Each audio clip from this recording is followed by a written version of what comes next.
Always on the Sportsnet Radio Network. Buck Martinez here to tell you about the huge Double XL three-topping pizza from Pizza Pizza, just $19.99. That's a whopping 18-inch three-topping thing of beauty for only $19.99. So hurry into Pizza Pizza today and bring a big appetite for a hot and fresh Double XL pizza. I'm loving this big voice. I may just call the game this way. Go to pizzapizza.ca. Knock all your summer projects out of the park with Home Hardware, the official home improvement retailer of the Toronto Blue Jays and your DIY partner in making your dream home a reality. From gardens to garages, back decks to front doors, refreshes and renos, we're here to help you cover all your bases and make every summer project a home run. Visit any of our 1,000+ home hardware and building center locations where we're proud to be locally owned and genuinely Canadian. Tomorrow on Sportsnet. First, Hockey Central tees up the action in the Eastern Conference Final. Then, Stan Coleman in, scores! Carolina found a lifeline in Game 4. The Hurricanes have Carolina on their minds. The Wales Conference Trophy will have to wait. Now, the series shifts back to Raleigh. Florida Panthers' opportunity to book their ticket to the final. The stakes are high. Who steps up in a massive Game 5? Panthers, Hurricanes, the Stanley Cup playoffs. Watch on Sportsnet. Stream on Sportsnet Plus. The NASCAR Cup Series is on SiriusXM. We're back on the track Sunday. 6 p.m. Eastern. It's the Cracker Barrel 400 from Nashville Super Speedway on SiriusXM NASCAR Radio Channel 90 and on the SiriusXM app. For up-to-date betting lines, fantasy plays, and the latest NASCAR news, catch the pre-race show before every Cup Series race. Plus, 2 hours of post-race coverage on SiriusXM NASCAR Radio Channel 90. You want baseball? The doggy has you covered. Tune in to Mad Dog Unleashed for the best baseball coverage anywhere. Weekdays 3 to 6 Eastern. SiriusXM Mad Dog Sports Radio, Channel 82. Network. 1-2. Fastball hit on the ground to first. Picked up on the backhand side by Clement, who goes to the bag to end the inning. 8 innings, a 1-run ball from Kevin Gausman. He's guided the Blue Jays to the 9th, where they lead 2-1. That was how it went down yesterday. The Blue Jays winning 2-1 in a pitcher's duel between Gausman and DeGrom. Kevin Gausman just that much better, and that allowed the Blue Jays to take the series opener. Now it's Game 2, Blue Jays at Globe Life Field in Arlington, Texas. I'm Ben Schulman alongside Chris LaRue. And Chris, it's another tough pitcher on the hill for Texas and Nathan Eovaldi. A really tough pitcher. He's been pretty good for a long time. The fastball velocity for Nathan Eovaldi isn't quite there. He's averaging about 94 miles an hour this season, but he's got that really good split finger. That's the difference maker for him. He's got a whip of .79. He's not walking anybody, and he's not giving up many hits. The Blue Jays I think they need to jump on him early. That's going to be the plan for today.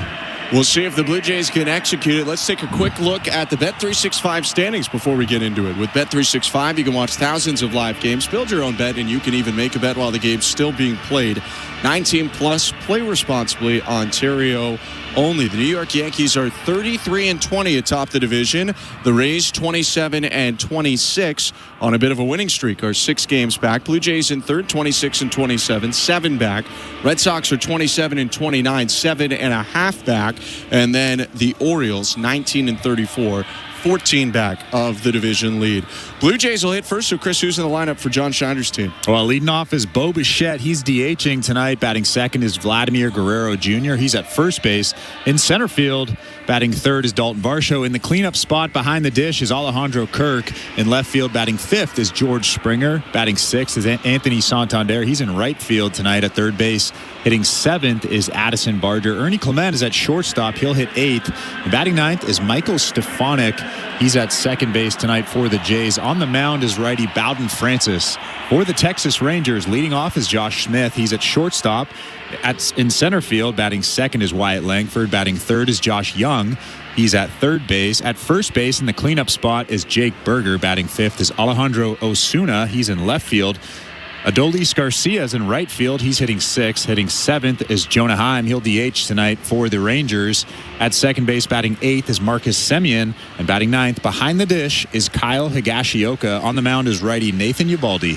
Eovaldi just getting out onto the field with the Texas Rangers to start his warm-ups. 35 years old, born in Houston, Texas. Eovaldi is 6'2", 217 pounds. And he, deep into his major league career, is having his best season by far. 4-3 record, but a 1.60 earned run average in 11 starts. He has shut down just about everyone that has been put in front of him this year. He's a stud, and arguably at this point in the season, better than Jacob deGrom, who the Blue Jays faced last night. Just 44 hits in 67 and a third innings pitched given up. That is a stud, and he's got the split finger that is almost unhittable. He's got the fastball with a lot of sink. He'll be a tough matchup tonight for the Toronto Blue Jays. Nathan Eovaldi has allowed 1 or fewer runs in 6 straight starts. If he does it for a 7th, it'll set a Texas Rangers record. And listen to these opponents he's held to 1 or under. At the Yankees last time. Then he had Houston. Then he had at Detroit, where he went 7 shutout innings. At Boston, 6 innings, 1 run. The Athletics, who aren't winning that much, but they were hitting at the point in time that he faced them. And then at San Francisco, he is not coming up against slouches. He has dominated many of the best lineups in the American League and all of baseball. He'll face the Blue Jays today, starting with Bo Bichette. Blue Jays are in their royal blues today, gray pants. And the Rangers in their white uniforms with blue caps. Eovaldi on the back of the hill. Wipes his right hand on the back of his pants and steps onto the rubber. Bo Bichette in the righty box. Eovaldi turns to face him. Glove overhead. Kicks and deals. First pitch inside. Ball 1. Time of the first pitch today, 8:08 Eastern. The roof closed again at Globe Life Field. 7:08 local in Arlington, Texas, as Eovaldi issues a 1-0. Swing and a line drive. Down for a base hit. Down the left field line. Rolling into the wall. Bichette around first. He's into second, and that's got to feel good. His first hit of the road trip. Well, that was a really interesting approach from Bo Bichette. He very clearly took the first pitch, was not swinging the bat.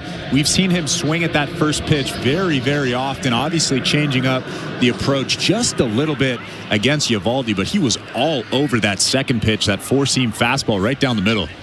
Big smile for today's DH, Bo Bichette, as he talks with his old teammate Marcus Semien while he's standing on second base. Bo in scoring position. Here's Vladimir Guerrero Jr. Eovaldi offers. And Vladdy hits it foul. Helmet popped up a little bit off his head. He pops it back down. It's 0-1. This first inning brought to you by Armstrong Bird Food. Armstrong Bird Food, the reason birds fly north. Feeding Blue Jays since 1986. Visit ArmstrongBirdFood.com. Vladdy stands off the plate, right side, the 0-1. Inside. Almost hit him in the elbow with the curve. We got into the mix a little bit pregame for Eovaldi, but it's four-seamer, splitter, curve, and cutter. Every once in a while they read a slider, although that might just be a bigger cutter. The 1-1. Down and away with a splitter. 2 balls, 1 strike. That run on second base right now is really important. You can only imagine that Eovaldi won't give you much today, so when he gives you a little bit, you have to take it. Bichette on second, nobody out. Top of the first, the 2-1. Fastball called a ball, probably had the outside edge. 3 balls, 1 strike. It's a bit of an awkward receive from Kyle Higashioka, making his first start of the series behind home plate. Now Vladdy's got quite the hitter's count. 3 balls and 1 strike.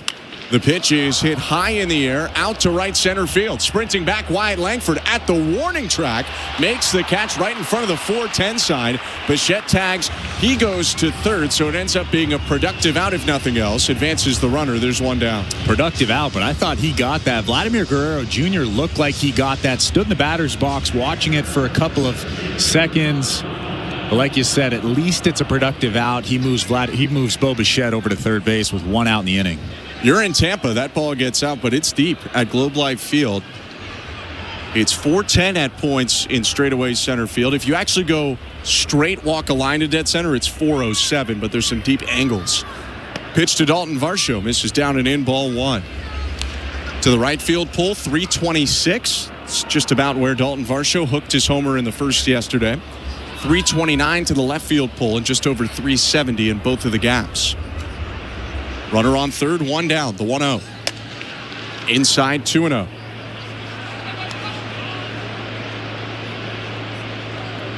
Early on, Nathan Eovaldi with 6 balls to 3 strikes, and 2 of those strikes were balls put in play. His 2-0 pitch. Swing and a miss. Curveball hung over the plate, but Varsho out in front. 2-1. That's a great 2-0 pitch right there. You could see Higashioka, the catcher, pointing out at Eovaldi, letting him know that was a good pitch. I forgot about that curveball. That's a weapon of his. His 2-1. Swing and a miss on a fastball high and tight. 2-2. Dalton Varsho was out and out, the best offensive player in yesterday's game for either side. Solo homer in the first, double that set up a sac fly in the fourth, and then a bunt single in the eighth. He was 3 for 5. 2-2. Swing and a miss. He got him on the curveball, down and in. It landed in the zone, but Varsho swings over it, and there are 2 down. Well, he needed a strikeout there with that run standing out at third base. I mean, he made a bunch of good pitches in that at-bat. Battled back from a 2-0 count, and then just throws that curveball there underneath the bat of Dalton Varsho. So a big spot early in the game after the leadoff double. It's runner on third, 2 outs. Pitch to Alejandro Kirk. Ball to strike. Might have been a hair inside. It's 0-1. Ryan Addison's the home plate umpire today. Ryan Wills at first. Lance Barksdale at second, and Will Little at third. No score in the top of the first inning. Eovaldi sets, blue glove at his chest. The 0-1. Down and away. Interesting today that Alejandro Kirk is hitting cleanup. We saw him there yesterday, but George Springer was out of the lineup. Now they have seemingly moved Kirk ahead of Springer, with Springer back in, batting right behind him. The 1-1. Swing and a hard hit grounder to third. Picked up there by Young on the forehand side. Tossed to first in plenty of time to end the inning. The leadoff double by Bichette is stranded. No runs on a hit. 1 left on third base. No score.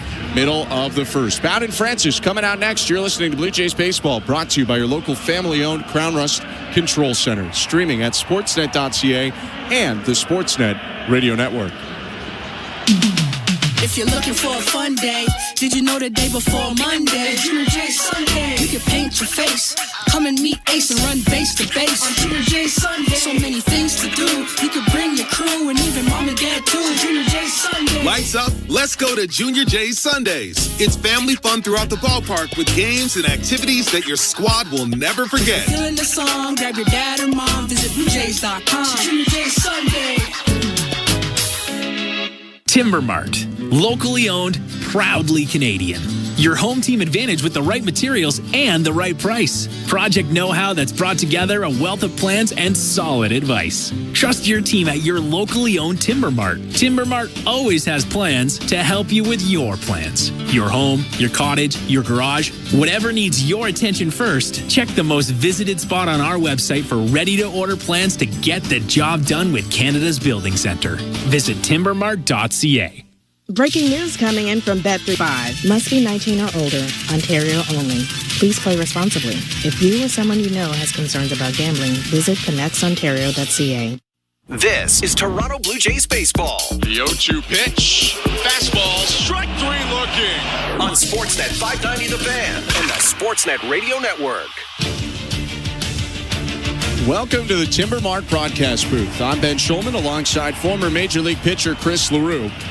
Blue Jays starter Bowden Francis on the hill. Bottom of the first inning. Blue Jays failed to score after a leadoff double in the top half, so it's 0-0 as left-handed hitting shortstop Josh Smith steps in. For Francis, his 11th start of the year, righties 2-6 with a 5.5 ERA. His pitch. Popped up. Shortstop Bichette, or pardon me, Clement is the shortstop today, out into shallow left center, makes the catch. 1 pitch, 1 out for Bowden. That guy plays everywhere, doesn't he? He really does. That's a big out for Bowden Francis. 1 pitch, 1 out. There's a 4-seamer at the top of the strike zone. He's really going to have to locate that fastball today, not just in the strike zone, but on the corners, at the top of the strike zone, and even to that bottom of that strike zone. It's been a tough run of about 5 or 6 weeks for Francis, who delivers a fastball at the knees for strike 1 against Wyatt Langford. Go to his last start against a tough Padres team on the 22nd. He went 4 innings in that one. He only gave up 2 runs, but they took him out early. The 0-1 is hit on the ground past the dive of Barger into left field, a base hit. Threw the curveball, wasn't off a location, but maybe a little bit higher than he would have liked. Well, I think the big thing with that curveball, at least this year, there's a little bit of a hump to it, and hitters can recognize that hump. They can wait back, and they can do damage on it, just like Wyatt Langford did. Although he is probably the best hitter in that lineup right now, you can still see that hump. That's a pretty nice swing from a young player right there. 4-seamer, splitter, curve, slider, sinker for the righty Francis. 1 out, 1 on, pitch to Josh Young. Low with the fastball, ball 1. Young, the third baseman for the Texas Rangers, 27 years old, from San Antonio. Eye black under his eyes, and he's got a hand protector on that lead left hand covering up his white batting gloves. The 1-0. Swing and a fly ball out to right field. Moving toward the line, Santander into the corner. Just in front of the track, he makes the catch and quickly tosses into second, tagging. Langford will advance with a slide in there. So there's 2 down, but a runner in scoring position for the Rangers. Anthony Santander actually did a good job getting behind that baseball, did everything he could to try to get Wyatt Langford going from first to second base, tagging up, but it's really deep over there in that corner. Wyatt Langford takes second base. Langford is the fastest Texas Ranger on the roster. And now he's in scoring position for the first baseman, Jake Berger. Francis looking back at second, kicks and offers home. Missed with a slider, down and away, ball 1. Mentioned the length in his last start for Francis. He has only gone 5 or more once in his last 6 starts. Righty's 1-0. Hit foul, 1-1. Now, most of those he was hit around. Last start, it just kind of felt like he had gotten through 4, but there was some traffic, and the Blue Jays maybe thought their best chance to win was just to go to the bullpen early. And I think that's really where Bowden Francis is at with John Schneider. His stuff is relatively average, at least over the last 6 weeks or so. Check swing on a splitter down low. Peel down to first is no swing, according to Ryan Wills, 2-1. And I think that all comes down to command of his pitches. If Bowden is not commanding his pitches as well as John Schneider would like, I think it's a good idea to yank him early, get to that bullpen, and see if the bullpen can take care of the rest of the ballgame. Francis looks at second, the 2-1. Swing and a miss, 2-2.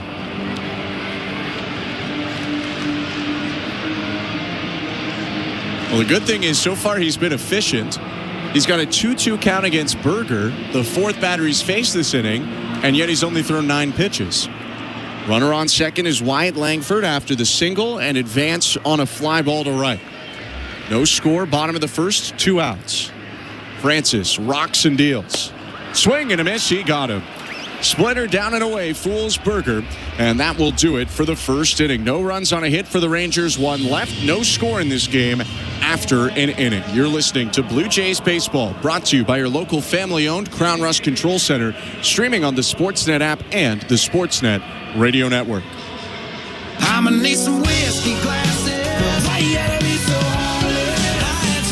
Morgan Wallen's musical universe just got bigger. I can't wait for people to hear the new concepts and new things that we were able to say on here. Dive into the brand new album, I'm the Problem. Plus, hand-picked music from friends and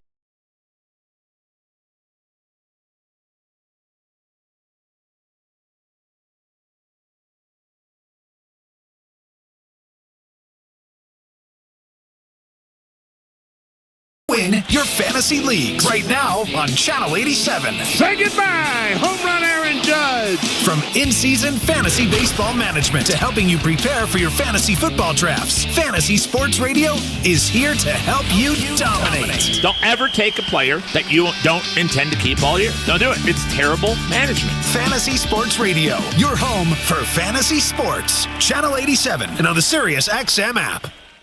Every night after the final out, the Round Trip Roundup brings you the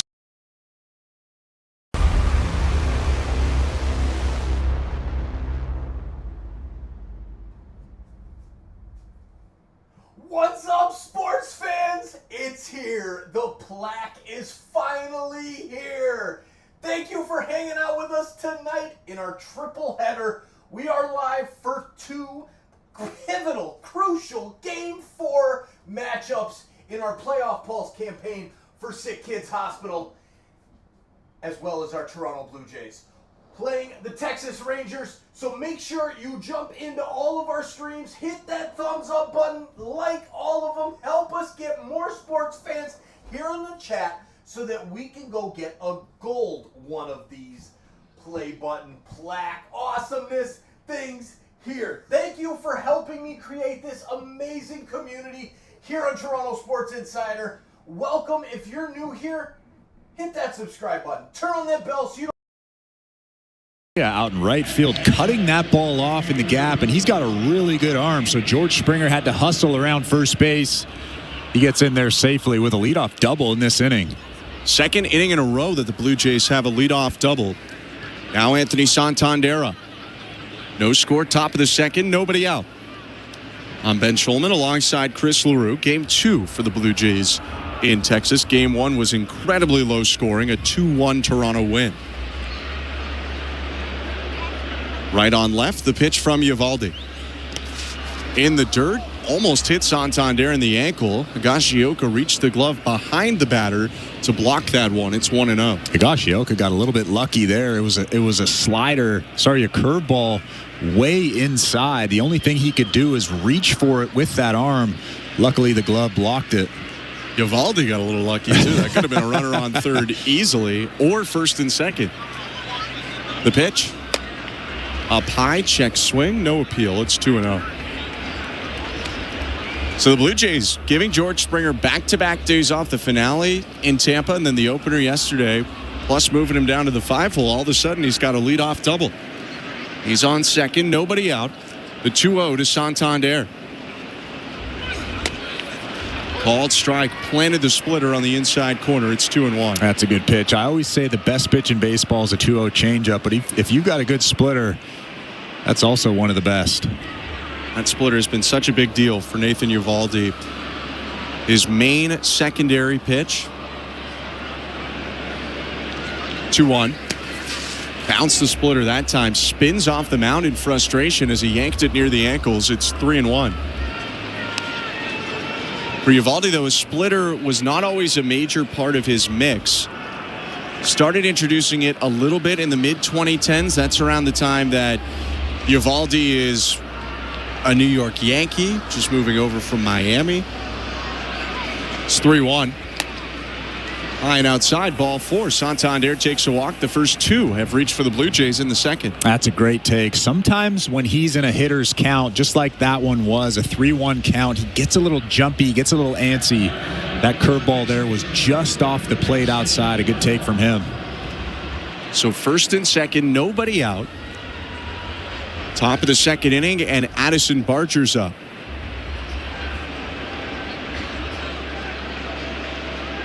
Barger, a .250 hitter, 2 home runs and 11 RBIs.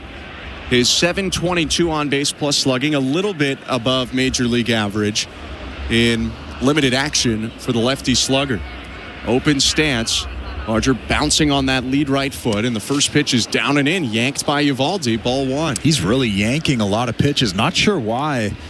Sometimes when you yank, that means you're rushing. I don't see why he would be rushing, though. The weird thing is that's exactly what DeGrom was doing yesterday. Yeah. Not that DeGrom was bad. He went 5 1/3, gave up 2, but he wasn't as good as we expected, and this was his problem.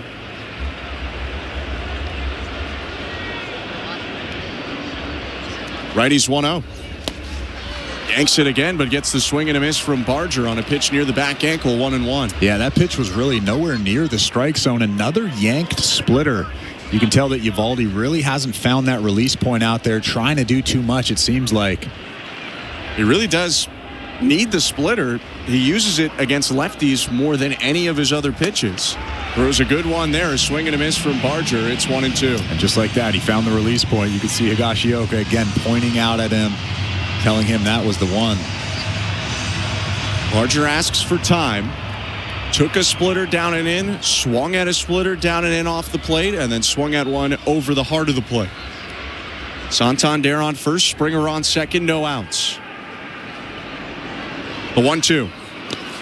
In the dirt with another splitter. 2 balls, 2 strikes. He found that release point, then it seems like he lost that release point. Might be one of those innings for Nathan Eovaldi. Eovaldi wipes some sweat off of his face with the white jersey. Now steps back onto the rubber. Brings his hands together just below the chest. The 2-2. Fastball popped up high in the air, foul off to the left, out of play. Just to wrap up on the Eovaldi splitter, batters only hitting .185 against it coming into this game. When they swing and miss over a third of the time. Typically anything over 20% of the time is pretty good. Now Eovaldi will step off, look at second, probably just a clock reset as much as anything. Well, not only does Eovaldi have good stuff, he also has a little bit of funk, and I think that adds some deception. And that's probably part of the reason why he's been so good for so long. A look at second, the 2-2. Swing and a bouncing ball, foul into the first base dugout of the Rangers. That is the thing that's interesting about Eovaldi.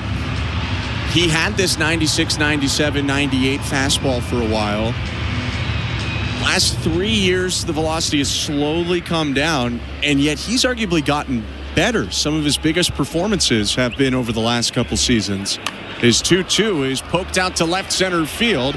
Ranging over to the gap, Osuna makes the catch, and he'll toss into third base. Springer could not advance on the fly ball to left. There's one out. That's a tough break for the Toronto Blue Jays.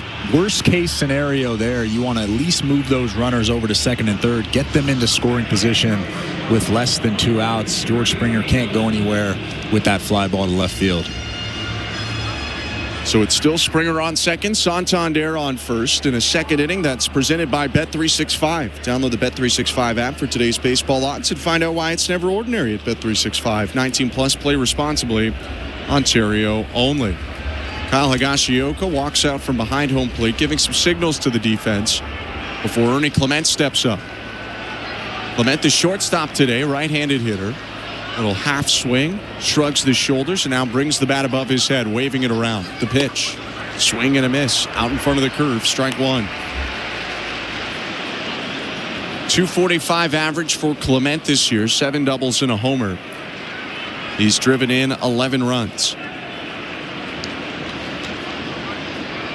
0-1. Swing and a fly ball. Left field. Racing toward the foul line. Osuna pulls up. That one's out of play. Into the seats, foul. Wide of the foul pole by maybe 15 feet, 10 feet. Pretty close to a home run. How about that pop off the bat of Ernie Clement? He was actually way out in front of that curveball from Nathan Eovaldi. If you look at last year, Clement probably has a little bit more thump than he's displayed so far this year. Last season, he did have nearly 40 extra base hits. 0-2. Hit away foul. That ball about half a foot off the plate, and he covers it, spoiling it into the seats off to the right. He's just trying to stay alive. That's actually a good job. You're not sure where that pitch was. It was a cutter, so it might have looked like a fastball on the corner and then just darted left. I still like that approach. Springer on second. Santander with a big lead off first. And the pitch. That one outside by a good margin. 1 ball, 2 strikes. For Clement, though, last year, 21 doubles, 3 triples, 12 home runs. So his 7 doubles so far this year are tracking to that point, but doesn't have a triple yet. And you'd expect him to hit the ball out of the yard just a little bit more, probably, going forward. 1-2. Takes it low, 2 balls, 2 strikes. Well, let's see if he can do it here, Ben. That would be big. Against a very tough pitcher. That would be big. 2 ball, 2 strike count. First and second, 1 out. Scoreless game, top of the second. Eovaldi leans in, now sets, pressing the glove up against his white jersey. He kicks and offers. Swing and a miss, strike 3. Threw the splitter directly to the knees, had Clement out in front and over top of it. There are 2 down. Such a good pitch. It looks like a fastball. I think that's the hardest thing. You can't recognize it until the very last second. Perfectly located at the bottom of that strike zone. What a pitch. It's not quite the violent splitter that you'll see from Kevin Gausman or Eric Swanson when they're at their best. It's more of a changeup in a way. It's more of a really good changeup. Yeah. That's probably how I would describe it. But it's thrown with the split grip. Right. First and second, 2 down. Michael Stefanik's up. Eovaldi's pitch. Curveball for strike 1. Yeah, it's the action when I say it looks like a very good curveball. He holds it very clearly, holds it like a split finger. He's really started to settle in after being a little bit scattered first 5-6 batters of the game. 0-1. Outside, 1 ball, 1 strike. It's allowed leadoff doubles in both the first and the second inning. Stranded Bichette on third in the first, and he hasn't let Springer move from second so far in the second. 2 on for the Blue Jays, 2 outs, and the 1-1. And it hit him. Got him on the elbow. Or did it? Michael Stefanik looked like he shook out his arm for a sec. But perhaps that hit the knob of the bat. Honestly, I'm a little confused. He shook out his arm like that, hit him on the arm. The replay that I just saw looks like it hit him on the arm. It hit the knob, I guess, just coming out of his hand. Well, the interesting thing is his finger actually moved. But the reaction was his finger didn't get hit. So, I mean, you have to trust the reaction, obviously.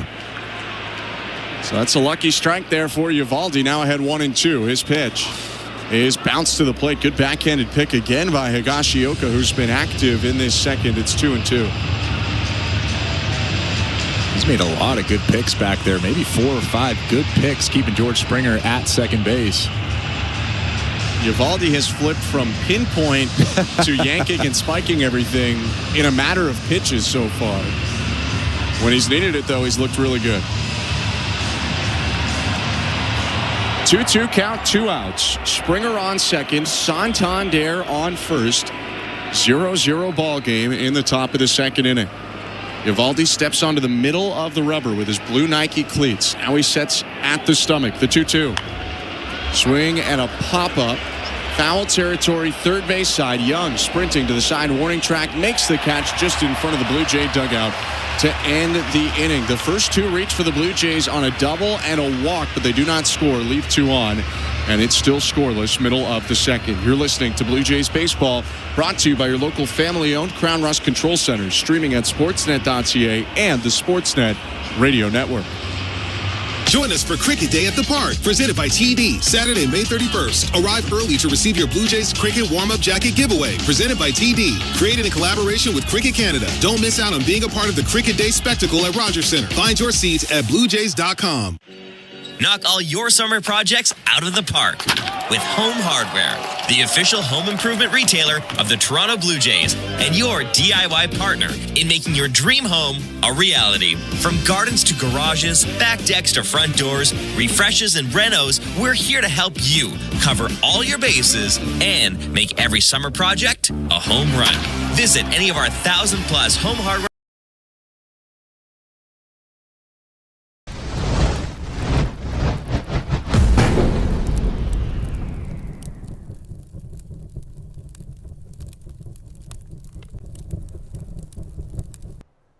Hey, you. Yeah, you. I'm talking to you. The one that's hanging out listening to the Blue Jays game with us.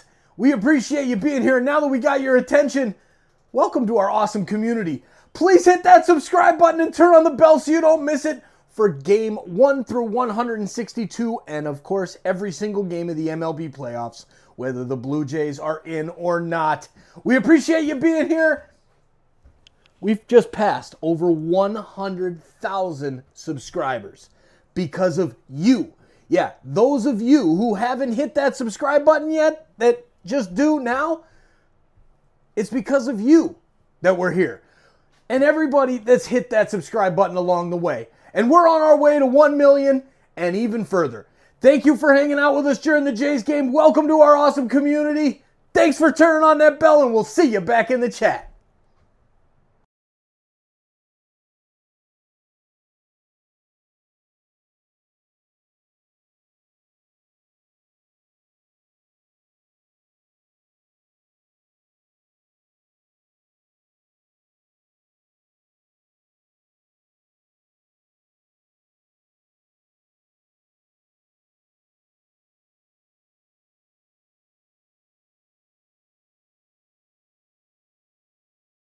Mississauga North Tigers. 1-1 pitch misses up high. 2 balls, 1 strike.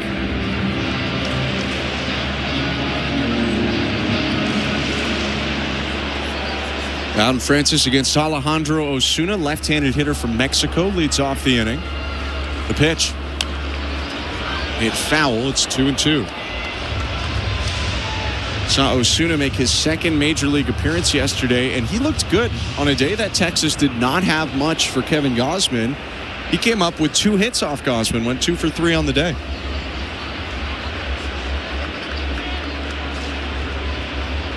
Two. Called strike 3. Splitter hit the top of the zone outer edge, freezes Osuna. 1 out. Osuna didn't like that call. You could see him shaking his head as he walked back to that Rangers dugout, but that's a good pitch right at the top corner, up and away. Probably not where Bowden Francis wanted that split finger. You want to get that thing down, but nonetheless, a good result. That was the right call, but I agree with you. I don't think he hit a spot really at all. Pitch now to Adolis Garcia. Fastball just misses outside. Ball 1. Also on the Osuna note, in your opinion, how long do you have to be in the big leagues before you can really give it to an umpire? I feel like you can't do it right away. He was doing it yesterday. All right, so the answer is 1 game. 1-0 pitch, fouled back 1-1. I was actually gonna talk about it for a quick second yesterday. He was I forget who was umpiring home plate yesterday, but he looked back and he had a quick conversation with him, and that's what, 2 games? 2 games that was with the his big second game. The 1-1. Swing and a miss. Good fastball on the outside edge. Bottom of the zone. 1-2. Adolis Garcia was hitting 8th yesterday. Moves back up to the number 6 spot. Playing right field. Big, powerful hitter, but only hitting .215 so far this year. And he's punched out 54 times for the Rangers. This is their 56th game. The 1-2. Fouled back. I actually like that pitch. They were trying to come up with that fastball. You could tell that Adolis Garcia was thinking something soft, a little bit behind that fastball. If that thing was located better, might have swung through it.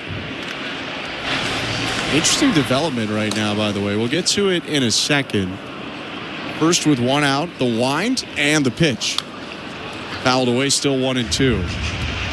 Lefty Jacob Latz is throwing right now for Texas. Nathan Eovaldi has pitched 2 innings so far. So we'll have to see if something's developing with Eovaldi. 1-2.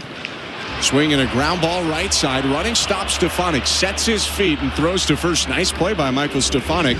And there are 2 down. Unsure if Latz is in the ball game. Kind of slowly getting loose out there. Getting a little bit warm. Doesn't look like he's hurrying up out there. Like he's in the ball game. He did pitch recently, so it's not like he needs to get work in. He threw on Sunday, but maybe he's one of those guys kind of like a Yariel Rodriguez that gets loose early a little bit. Francis now misses to Jonah Heim, switch hitting DH. It's ball 1. This is really early though. Bottom of the 2nd inning. I think Yariel gets loose around the 5th. Yeah. 2 down, bases empty. Right on left the pitch. Outside again, ball 2. Well, if we get word on what's going on with Uvalde from Texas. We will relay that to you. Definitely an interesting situation. He threw a lot of pitches in the first couple innings. Maybe looked a little off. 2-0. All to strike, 2-1. In regards to Yariel getting loose every single day at the same time, that's not normal. That's not a usual thing that you see in the big leagues. Most relievers just get loose whenever the phone rings. 2-1 pitch hit high out to right field and deep near the pole, and that ball just went foul. Oh boy, Jonah Heim smoked that ball out to right field. It easily was gone if it just was a fraction straighter than it was, but he hooked it just wide of the right field foul pole. Bowden got lucky there. I don't know how that didn't get out of here. Might have just hooked right at the last second. 2-2. Bounce the curveball, ball 3. So Yariel gets loose in the fifth every single game, or at least it seems like he does. In Japan, if you're a fifth inning guy, sixth inning guy, seventh inning guy, every single day you start getting loose, whether you're going into the ball game or not. Fascinating. 3-2. Swing and a miss. He got him. After the 385-foot foul ball for Heim, he strikes out swinging. Francis has retired 5 in a row, striking out 3 of those, including 2 in the second inning. No score, Blue Jays and Rangers. We go to the third. You're listening to Blue Jays Baseball, brought to you by your local family-owned Crown Rust Control Center, streaming on the Sportsnet app and the Sportsnet Radio Network. Buck Martinez here to tell you about the huge Double XL 3-topping pizza from Pizza Pizza, just $19.99. That's a whopping 18-inch 3-topping thing of beauty for only $19.99. So hurry into Pizza Pizza today and bring a big appetite for a hot and fresh Double XL pizza. I'm loving this big voice. I may just call the game this way. Order pizzapizza.ca. Not tomorrow, not someday. The home improvements begin today. It's game on with Timber Mart. Build that deck, raise that fence, landscape till your property is beautiful. Make no payments for 12 months with the Timber Mart Deferred Payment Program. Apply for a Timber Mart project card today and pay later, 12 months later. Financing provided by Fairstone Financial Inc. Conditions apply. Ask in-store for details or apply at timbermart.ca. Locally owned, proudly Canadian. Timber Mart is Canada's building center. Breaking news coming in from Bet365. Must be 19 or older. Ontario only. Please play responsibly. If you or someone you know has concerns about gambling, visit connectsontario.ca. For this life I cannot change. Hidden hills, deep off in the main. This is George Springer, and you're listening to Toronto Blue Jays Baseball on the Sportsnet Radio Network. Top of the third inning and a pitching change for the Texas Rangers. Nathan Uvalde having to leave after 2 innings. We're unsure why right now. Looking for word in a little bit, but it'll be a pitching change brought to you by Home Hardware, the official home improvement retailer for the Toronto Blue Jays, locally owned, genuinely Canadian. The lefty Jacob Latz, who was warming up while the Blue Jays were hitting in the bottom of the second, comes on in the third in a scoreless game facing the top of the Toronto order. Well, we're not sure exactly what happened with Uvalde, at least not yet. But we did notice that he was yanking a lot of split fingers, didn't throw as many fastballs as he normally would. So a lot of things, a lot of red flags in those first couple of innings for Nathan Uvalde. Including a second pitch of the game double he offered to Bo Bichette. Bo back up now. Latz the lefty kicks and offers, and the first pitch misses inside at 94. Jacob Latz with a 4.15 ERA so far this year in 13 innings across 9 appearances. He can go 2 innings, maybe a little more. 1-0 pitch is hit high in the air. Shallow left center field. Osuna coming in, sweeping in front of him is the center fielder Langford to make the catch. 1 out. Well, that's a big first out for him. Couple of pitches in that at-bat. Bichette just hits a weak fly ball to center field. So 1 out in this third inning. That's brought to you by the local family-owned Crown Rust Control Centers in Markham and Richmond Hill. Crown is proud to be Canadian-owned and operated since 1986. So protect your vehicle from rust today at your local Crown Rust Control Center. Visit crown.com. Crown, Canada's #1 rust protection. Latz, the righty, kicks and offers. A lefty, and he hits the zone at 96. Southpaw throws a four-seamer in the mid-90s, a changeup, a slider, and a curve. It's actually a Blue Jays draft pick out of high school in 2014, but turned that down to go to Kent State, 0-1. Swinging a foul back, left the slider over the middle. Vladdy hits it into the screen, 0-2. Kent State actually has a pretty good baseball program. Kind of under the radar mid-major. Pardon me. He ended at Kent State, but he first went to LSU. So that's a big draw. That's an over the radar. Where's LSU? Louisiana, in that state. 0-2.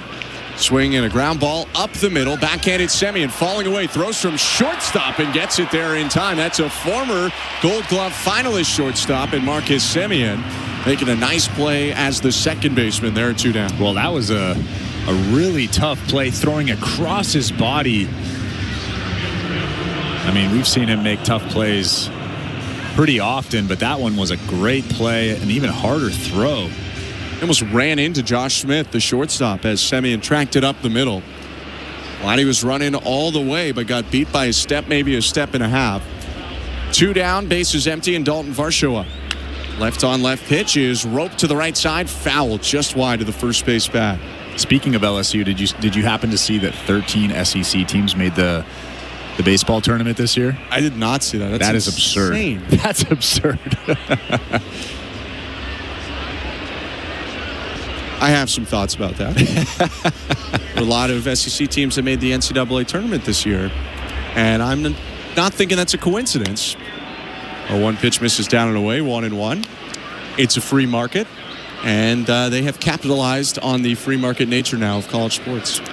You sound like an angry Syracuse Orangeman. Or orange. Days, yeah. Maybe they'll be in the SEC. Who knows? 1-1 pitch hit high in the air out to center.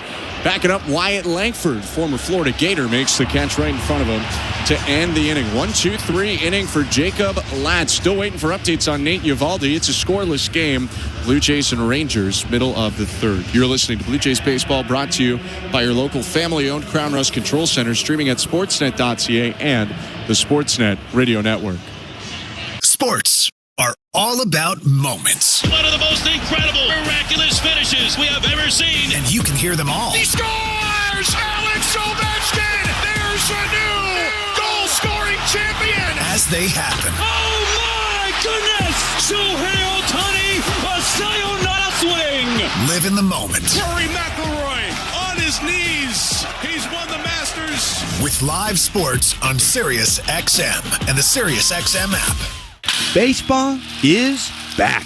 It's former general manager Jim Duquette, and every Sunday on the front office, we have you covered on everything happening across Major League Baseball. That's right, Duke. It's former big league GM Jim Bowden. Injuries, extensions, promotions, demotions, and trades. We'll have you covered on all the news. We'll bring you the front office perspective as the season heats up. Front office with Jim Duquette and Jim Bowden, Sundays at 10 a.m. Eastern on MLB Network Radio, Channel 89, and on the Sirius XM app. U.S. Open Moments on Sirius XM. Tiger Woods' performance at the 2000 U.S. Open at Pebble Beach was the most dominant in major championship history. And Tiger Woods is the 100th U.S. Open champion in history. Tiger led wire to wire and rewrote the record books, becoming the first player to finish an Open double digits under par in a remarkable 15-shot win. U.S. Open week begins June 9th on Channel 92 in the car and on the Sirius XM app. The Blue Jays are in flight, leading 3-0. Blue Jays fans, this is Ross Atkins, and you're listening to Blue Jays Baseball on Sirius XM. Radio Network. Home half of the third. Scoreless ball game between the Blue Jays and the Rangers. Former Blue Jays second baseman Marcus Semien leading it off for Texas. Semien's the 8-hitter today for Texas. Kyle Higashioka will hit this inning, and then we go back to the top of the order. The pitch. Swing and a miss. Chased a fastball downstairs. Ball 1. Semien was 0 for 3 in yesterday's ball game, hitting 174 this season with 3 homers and 18 RBIs. It really has not been his year so far. Now he drives the ball out to center field. Varsho coming in, sliding grab to take a hit away from Marcus Semien. Well, he will not enjoy that, but Dalton Varsho and the Blue Jays will. A great catch for the first out of the bottom of the third. Well, I'll tell you what, that is a risky play, especially with 0 outs in this inning. If that ball gets past Dalton Varsho, you can probably bet that Marcus Semien is standing at third base. But what a play from him. Another great play. Perhaps the best center fielder defensively in the game. Kyle Higashioka up now, takes outside, ball 1. Higashioka, right-handed hitter, brings the bat just above his head. And the 1-0. Down and away, 2-0. Welcome to the Timbermart broadcast booth. Timbermart always has someone on deck to help you with any home improvement projects. Before you begin renovating, visit the team at Timbermart. They've got the know-how to make sure you come out swinging on your next project. Timbermart, Canada's building center. Whiff there on a fastball by Higashioka, chased outside on 2-0 to make it 2-1. Not bad velo there from Bowden Francis. 94 miles an hour with that four-seamer. It's 2-1. 94 again, but he missed. 3 balls, 1 strike. Although, as we've seen over the last 6 weeks or so, or even last year, it's not all about velo for Bowden Francis. 3-1. Check swing roller. That's going to go all the way to first. Hug the foul line. Vladdy picks it up, stomps on the bag, and the former Yankee backstop Higashioka retired. 2 down. Jays will take that. Just a weak little ground ball, a little half swing from Higashioka. Vladimir Guerrero Jr. with the easy play at first base. Speaking of velocity, or lack thereof at times, just saw an update on Nathan Eovaldi, whose velo was a little down today. Not enough, though, really, for us to think he was coming out. But he exited after 2 innings. Get to the update in a sec. First, the pitch to Josh Smith. Left-handed hitting shortstop, takes outside, ball 1. 0-0 game, 2 outs, bottom of the third. Jeff Wilson, a local reporter for the Rangers, saying that Eovaldi left the game with right triceps fatigue. 1-0. Swing and a high pop-up, foul third base side, and that'll get out of play. Barger chased it, but it drops into the third row of seats foul. Rangers said the move was precautionary, according to Wilson, and he is not expected to miss any time, but anything arm-related was going to be a little bit concerning. So Eovaldi out after 2 innings. Francis with the 1-1. Smith checks his swing. The pitch missed high at 95. 2-1. When you have a triceps that's fatigued or it's hurting, which I've had in my career, it's really hard to get the extension, and then you try to overdo it. Next pitch in the zone, strike 2. And then you end up yanking your pitches, and I can almost guarantee that's what was happening with Eovaldi. He was just overdoing it, trying to get the baseball to that spot, and he really couldn't with that painful tricep. 2-2 pitch. Smith spoils it foul off to the left. When you want to certainly get on top of that, not that it's the same guy or necessarily the same situation, but Grayson Rodriguez had a triceps issue in spring training that developed into an elbow issue and has kept him out of action all season.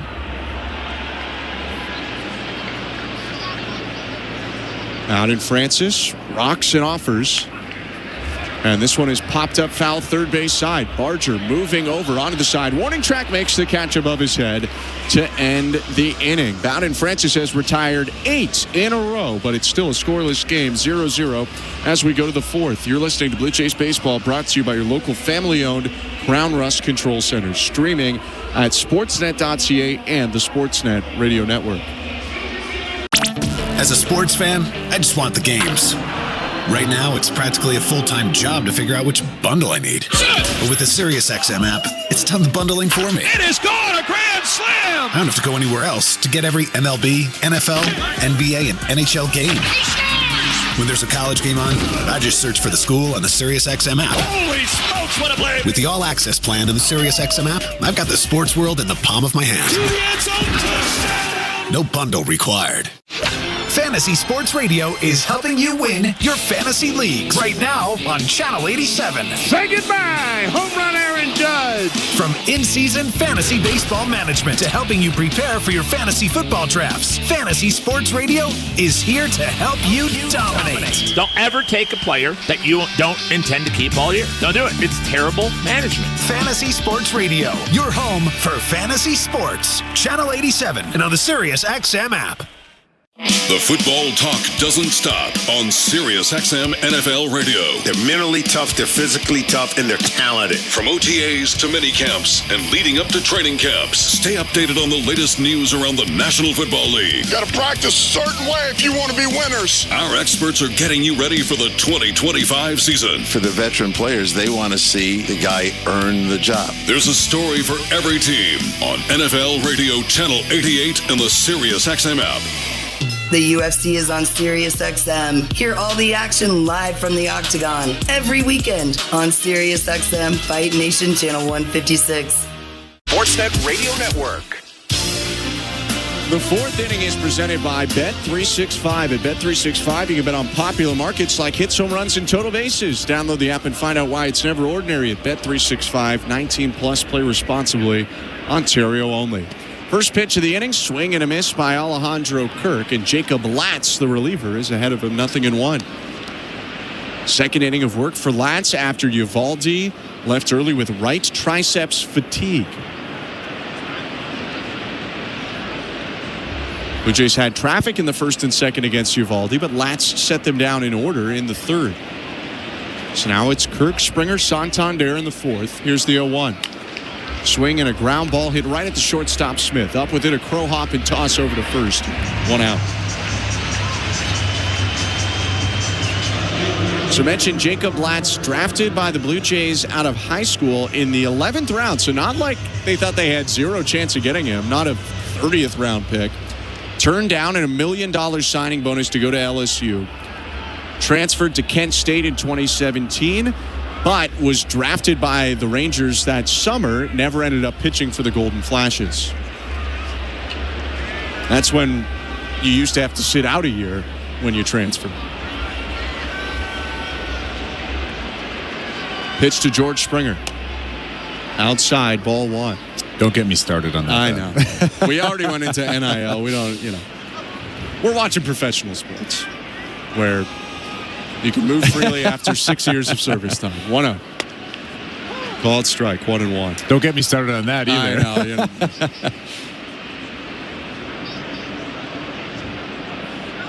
Springer with a double to right center field in the second.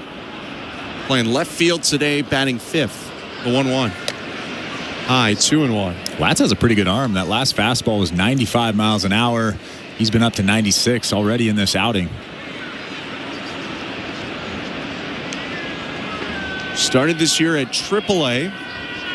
Recalled on April 16th. 2-1. Hit foul. Springer down to a knee as he sliced that one away. It's 2-2.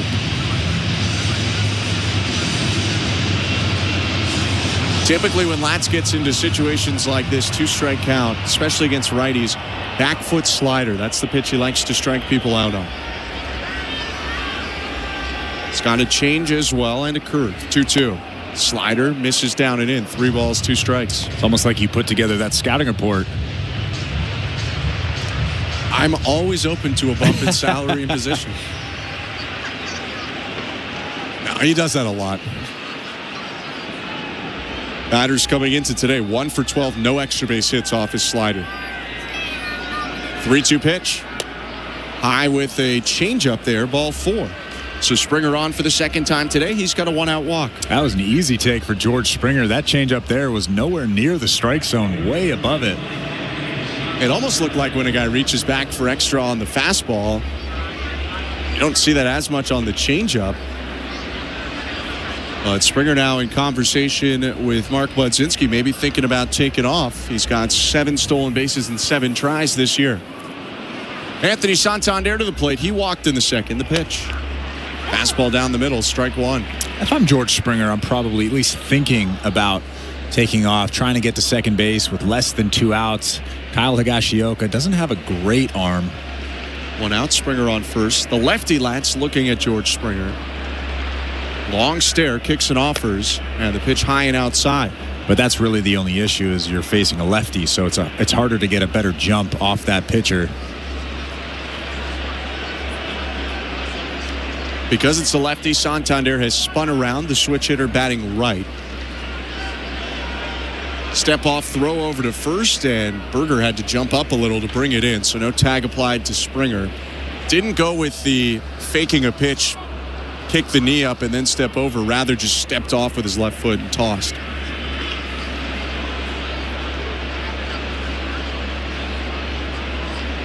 A 1-1. Swing and a miss, elevated heater. Santander stumbled over the plate and then skipped past it. It's 1-2. He's really been struggling with that elevated heater. I'd be surprised if they throw him anything else, although according to you, Ben, he likes to throw that back foot slider to righties. He does. And he's thrown 4 heaters already. I'll put my money on back foot slider. 1-2. Went with the fastball, froze him. Strike 3 looking. You'd have to guess that Anthony Santander was thinking changeup or slider because he took 95 down the middle for strike 3. I mean, that was middle. I think you're right. He saw that scouting report. I'm sure he looked at it before he came out, before the inning started. And with 2 strikes, Jacob Latz normally throws that back foot slider. But that fastball there, 4-seamer, was right down Broadway. 2 down, left on left matchup. The pitch to Addison Barger. Swing and a miss.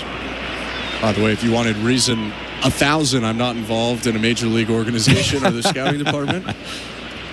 Don't listen to me. I'm going by the book. Springer on first. Latz staring at him. Now he kicks and throws over to first. Springer back in, standing up. It's the second time he's looked at Springer, but only the first time this plate appearance. It resets every time a runner changes bases or a new batter comes to the plate. Latz with an 0-1. Called strike, really good slider on the outside edge. He's been pinpoint since that walk to Springer. It's 0-2. It's a tough matchup for Addison Barger. A really good fastball, and then, like you said, a really tough slider that he's been locating very well. I guess he wasn't really pinpoint on the strike 3 to Santander, but it worked out anyway. Is 0-2. Call the ball. I mean, that's right there. You got to feel for Jacob Latz on that one. That's a slider that certainly caught the zone. It ended up on the outer edge of the plate, which means it was basically on the plate the whole time it was sliding away from Barger. I think Higashioka did a weird job of framing that pitch. 1-2.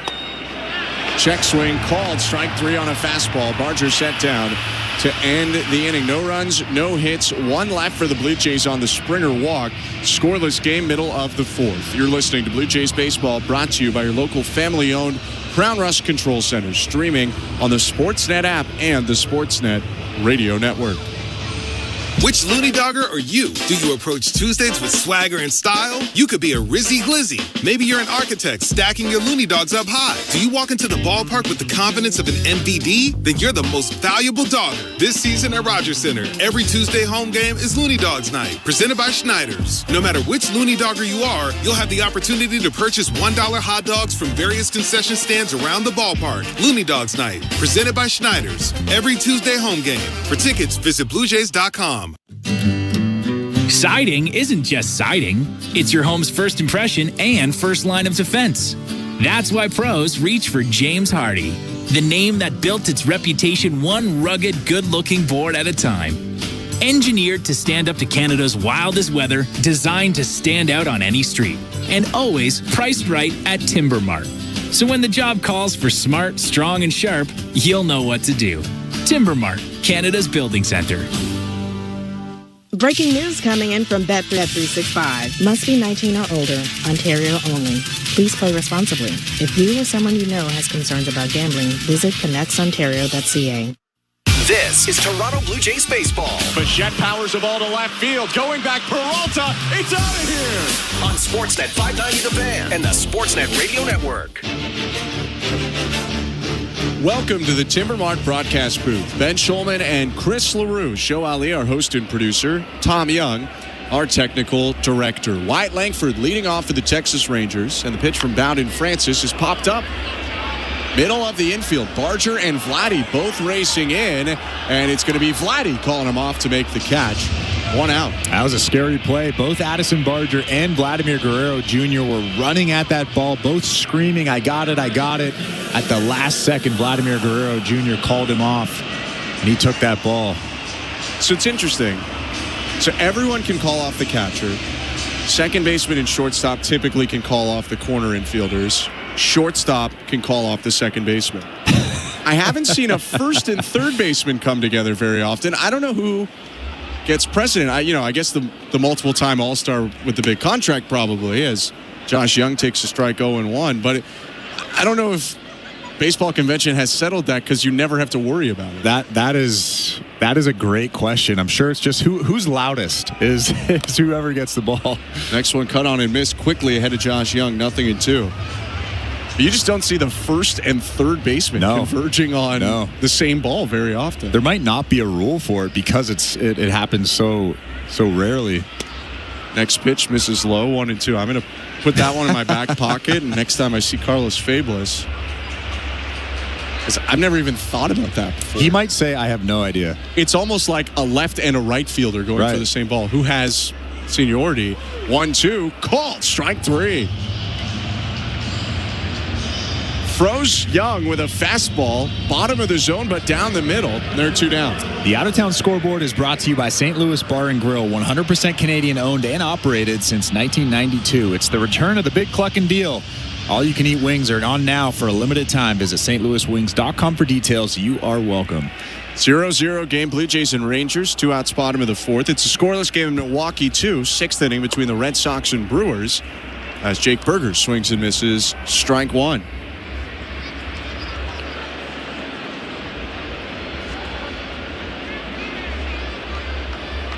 Yankees scoreless with the Angels. That one just getting underway, I believe. Top of the 1st inning.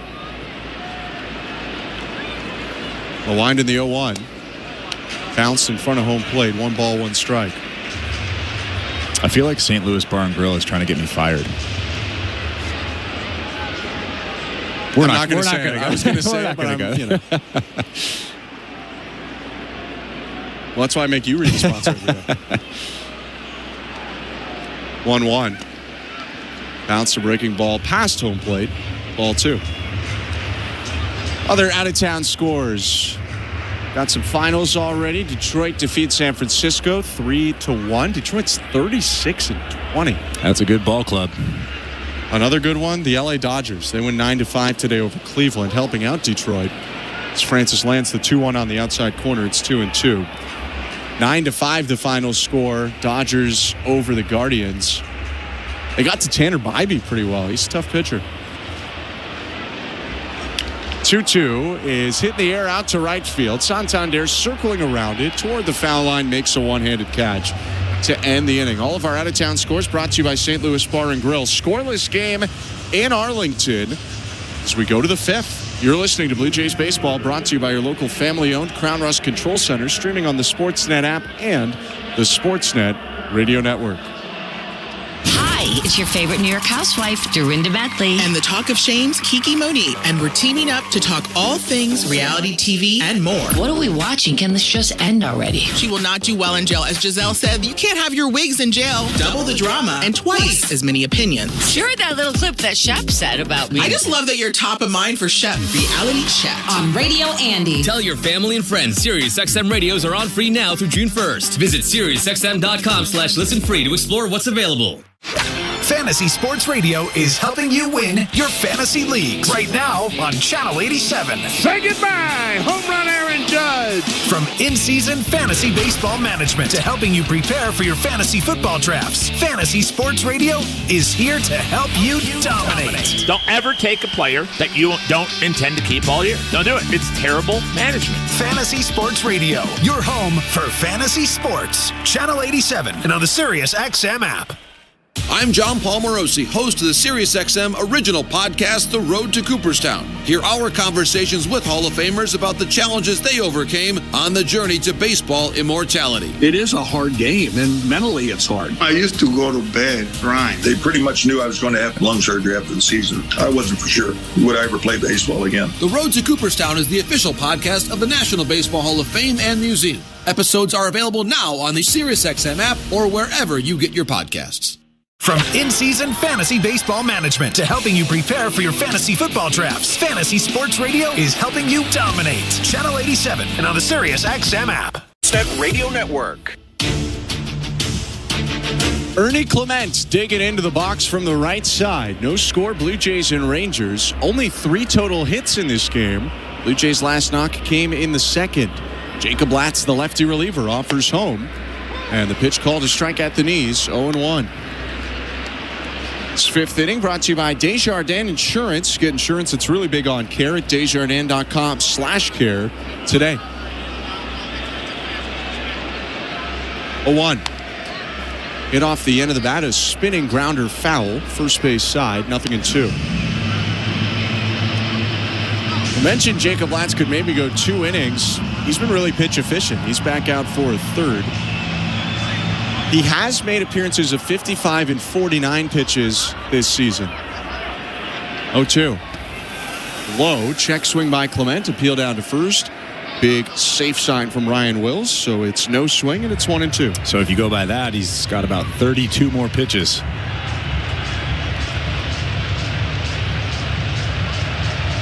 Longest he's gone innings-wise, he went 4 1/3 in that first one where he went over 50. Since the longest he's gone is 2 2/3. 1-2 pitch, hit on the ground right side, sneaks through the hole and into right field, a base hit. That pitch was up and Clement chopped down on it, hitting it in between Semien and Berger on the right side of the infield. 3rd hit today for the Blue Jays. Well, a lot like Alejandro Kirk, Ernie Clement has done a good job shooting that big hole pretty much the majority of the season. Marcus Semien was almost behind second base, so there was a bigger hole on that right side, and he just hits that fastball and finds that hole. Didn't hit it all that hard, but he found that hole. Clement takes a big lead off first. Michael Stefanik's up. Latz offers, and Stefanik takes high and outside. Ball 1. Bearded middle infielder Michael Stefanik, 3 for 13 this year. This is his 7th game, although he hasn't started all 6 previous ones. Some of them he hasn't even had an at-bat. 1-0. Swing and a miss.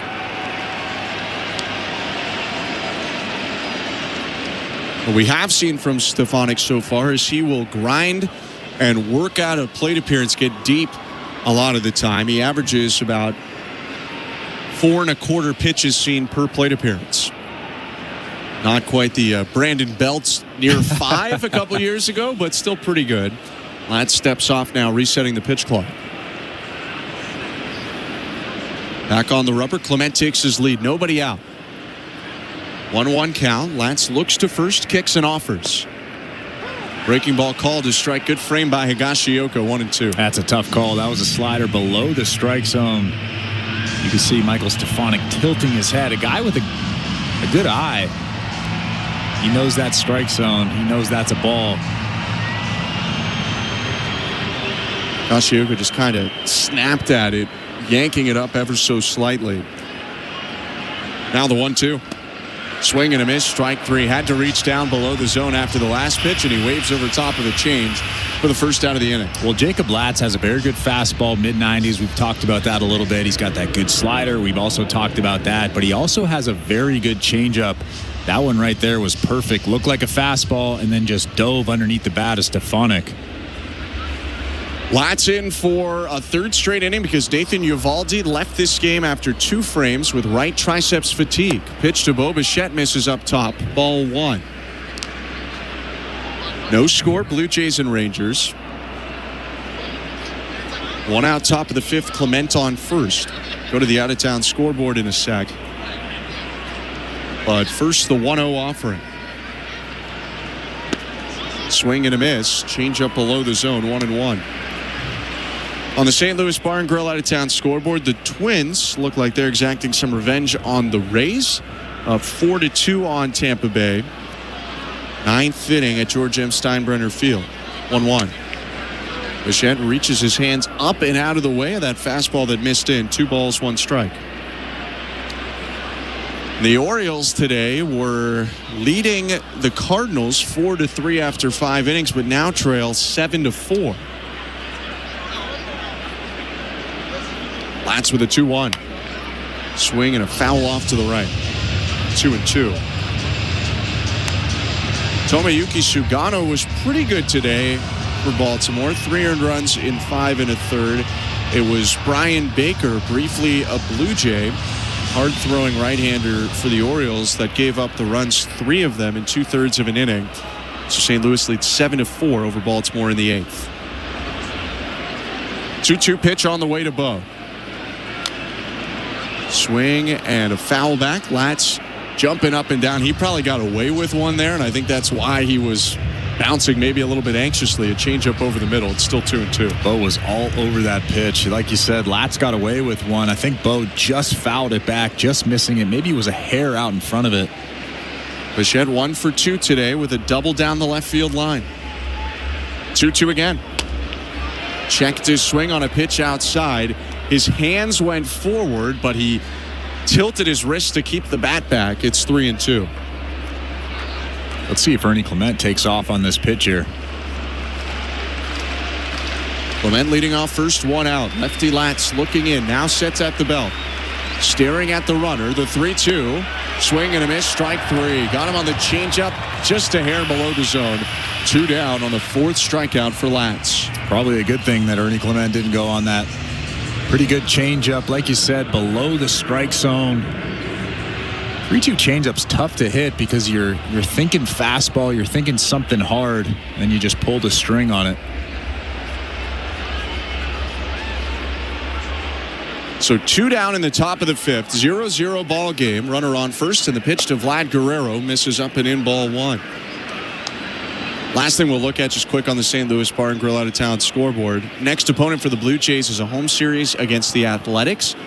And the A's are trailing 7-1 right now in Houston. They've really struggled since an early season surge. 1-0. Swing and a foul ball rolling toward the first base dugout. 1-1. The A's just called up Denzel Clark, one of their top prospects. I believe he's from Newmarket. I could be wrong there. Catch me in a day, and I will have that exactly for you. Certainly Canadian, though. They did a big roster shakeup. They brought up 5 guys in one day as they were amid a lengthy losing streak. They've snapped that streak. Now step and throw to first, and Clement back in there, former A himself. But a team that at one point people thought, hey, this could be a team in the playoff picture. Well, they've won 1 of their last 10. They're 8 games below 500. 1-1. High, 2 balls, 1 strike. And that's what makes this such a monumental week for the Blue Jays. The Rangers entered 2 games below just like the Blue Jays did. But if Toronto wants to be a team well above 500 in playoff contention, probably got to win a series against the Rangers and the A's. 2-1. Low ball 3. All right, I got a fun fact. Hit me. About Denzel Clark. Go for it. He is the cousin of Josh Naylor and Bo Naylor. Pretty good. Yeah.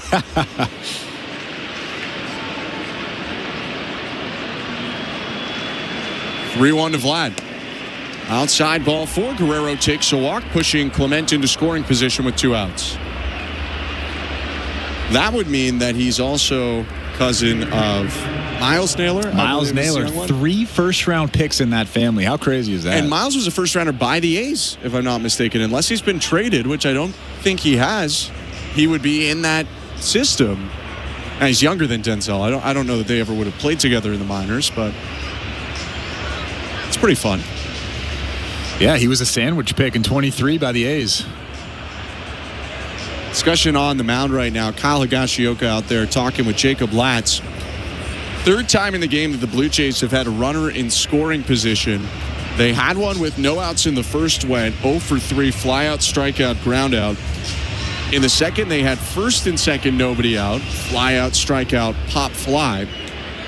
Now in the fifth, they get one with 2 outs, so less opportunities, but they bring up one of their most powerful hitters, Dalton Varsho, who's got 8 homers and 20 RBIs. Tough matchup here against Jacob Latz, a hard-throwing lefty. Dalton Varsho, obviously a left-handed hitter. Clement on second, Guerrero on first, 2 outs. The pitch home. Check swing, called strike, 95 up top, 0-1. Nagashioka pointed the glove out to the pitcher. He liked the location there. Varsho 0 for 2 today. Strikeout in the first, fly out to center in the third against Latz. 2 looks at second, the 0-1. Swing and a pop-up in between third and home. Latz was trying to field it, but the third baseman, Young, calls him off, makes the catch halfway up the line, and ends the inning. No runs for the Blue Jays, 1 hit and 2 left on base. 0-0 game, middle of the fifth. Rangers trying to break the ice next. You're listening to Blue Jays Baseball, brought to you by your local family-owned Crown Rust Control Center, streaming at sportsnet.ca and the Sportsnet Radio Network. Embrace the power. Start your engine. And speed of the NTT IndyCar Series on Sirius XM. Battle the start-finish line. Alexander Rossi goes to P1. Hear every thrilling moment in the season-long championship chase. Alex Palou, mirrors full of Pato Award. And then it's the machine of willpower in that third position. The season rolls on Sunday afternoon at 12:30 Eastern on the streets of Detroit. Alex Palou, bring him home. Live on IndyCar Nation Channel 218 and the Sirius XM app. This is Mike Farron from Power Alley. When you work together as long as former general manager Jim Duquette and I have. 5 years. 13. Regardless, we know everything about each other, like my favorite city. New York. Chicago. My favorite food. Hot dog with lots of ketchup. Gross. My favorite musician. Billy Joel. Somehow even more gross. Jim, what do you actually know about me? You love baseball, just like me. Join us for baseball talk and apparently very little else on Power Alley, weekdays, 10 a.m. Eastern, MLB Network Radio, Channel 89, and on the Sirius XM app. Well said, Mitch. It's Mike.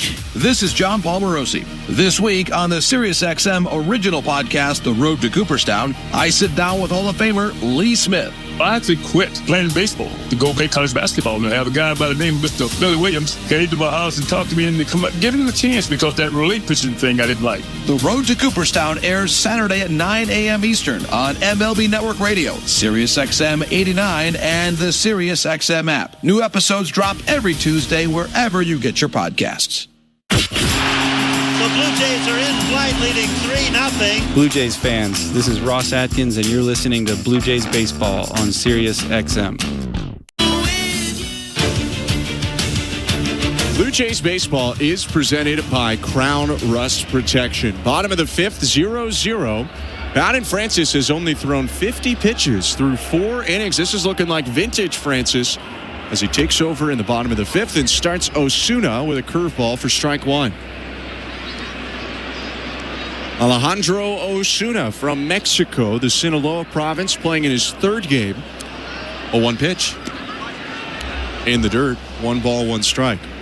Ben, I think this quite literally is vintage Bowden Francis. 1 hit allowed, no walks. I mean, that's vintage, right? Yeah, that's what second half 2024 Bowden Francis made look very easy, even though it's not. 1-1 pitch up high, 2-1. Struck out Osuna in the second on a splitter. Francis with 4 punch-outs today. 2-1 pitch. Hit foul. Fastball over the middle. Sent into the seats off to the left. 2-2. Osuna from Ahome in Mexico. Apologies if I didn't get that right. Signed a little bit late. Inside of a week of his 18th birthday. Typically signed when you're 16 years old. He's progressed quickly through the minors. 2-2. Fouled back. A little bit different of a body type than his brother. He's 5'9". I believe his brother was 6'2"-ish, somewhere around there. But he's a good little player. Really, he probably wasn't supposed to be up now, but Jock Peterson broke his hand. And they're still without Corey Seager as the 2-2 misses high and outside, 3-2. So they gave a shot to a 22-year-old. And according to President of Baseball Operations and former Major League pitcher Chris Young, his leash is based on performance. 3-2 pitch hit foul, still 3-2. It's a quote, performance will govern how long he's going to be up. He's got an opportunity now to perform his way into more opportunity. And that's about as simple as it gets. It is. But it doesn't mean that Seager's back and he's gone right away. 3-2 pitch. Outside ball 4. Missed with the splitter. First walk of the day for Francis. Welcome to the Timbermark broadcast booth alongside Chris LaRue. I'm Ben Schulman. Thought Seager potentially would be back today or yesterday. Still a chance he's back tomorrow. There's a couple candidates, though, they could send down if it's not Osuna. Blaine Krim was brought up to the roster, DH first baseman, yesterday, so maybe he just goes back down. First pitch to Adolis Garcia, hit foul, 0-1. Rangers also carrying 3 catchers right now. They have Heim, who's DHing today, Higashioka, who's starting behind the plate today, and then the veteran Tucker Barnhart.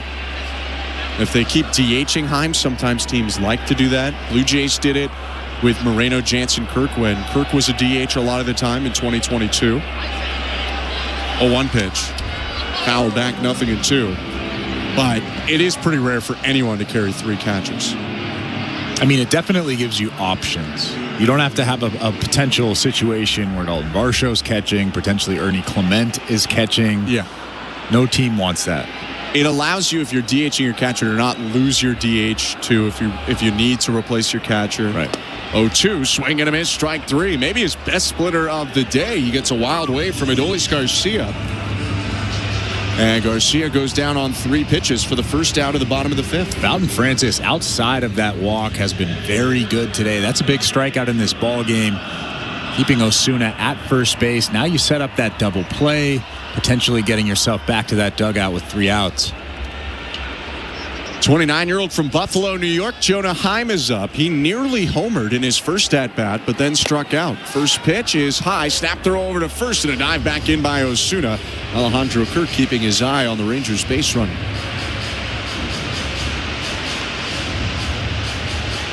Kirk and Alejandro Osuna, 2 of 11 players from Mexico to appear in the major leagues this year. That's all? Yeah. 1-0 pitch, called a strike, 1-1. I would have assumed that there's more than that. I mean, obviously, I'm incorrect. You've done your research, but it just seems like there would be more than that. I'll give you them in a sec.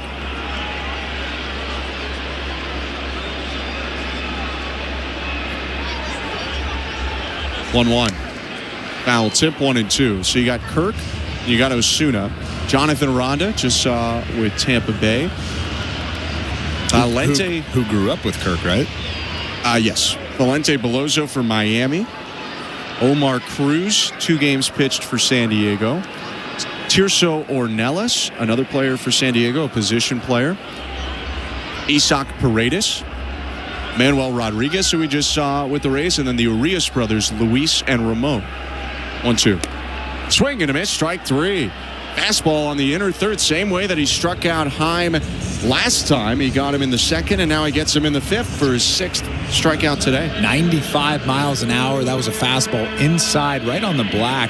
He missed his spot a little bit. Kirk was set up above that strike zone, but that's still a good pitch right on the inside, tying up Heim for out number 2.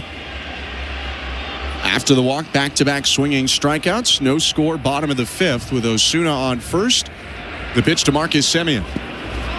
Swings at a pitch in the dirt. Osuna got off first a little, but Kirk kept it in front of him, and Osuna goes back to the bag. Marcus Semien should have a hit today. He lined one out to center that Dalton Varsho stole with a sliding catch. Because of that, Semien's average down to 173. 6-foot-tall second baseman from San Francisco. Originally a White Sox draft pick out of Cal Berkeley. The 0-1. High and outside.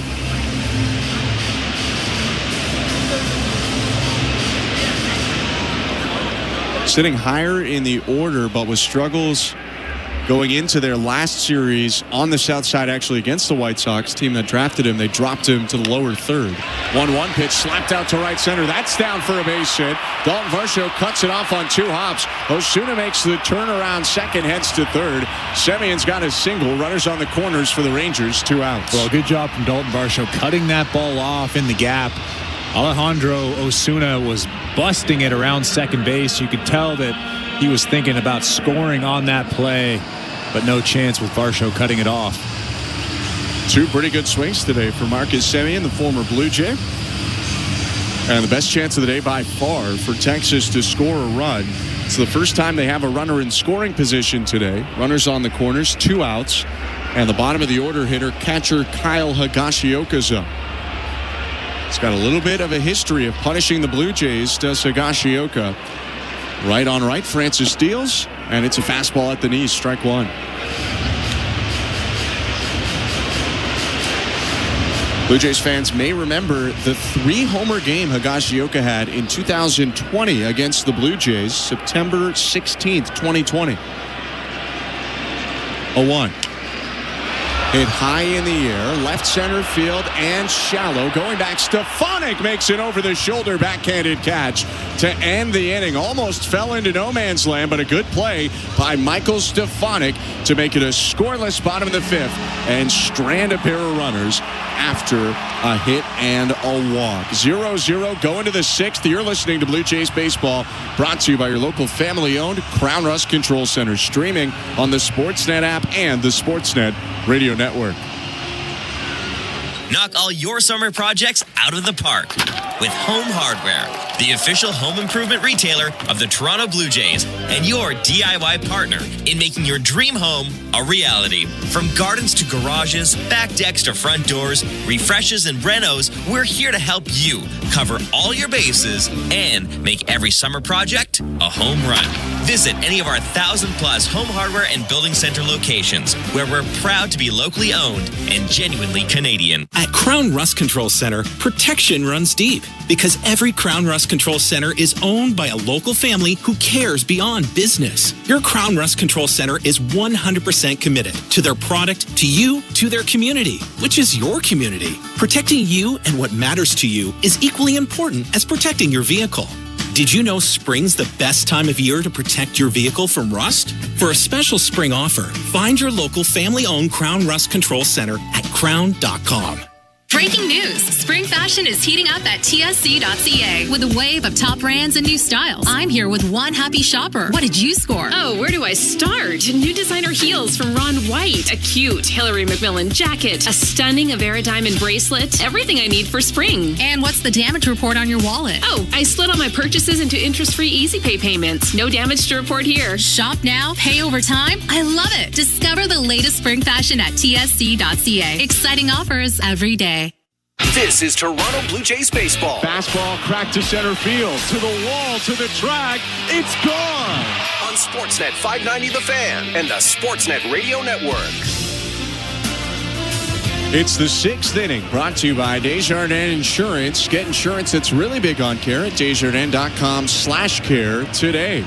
Reliever Jacob Latz filling in for the injured Nathan Eovaldi, about to throw in his 4th inning. It's the 6th inning overall.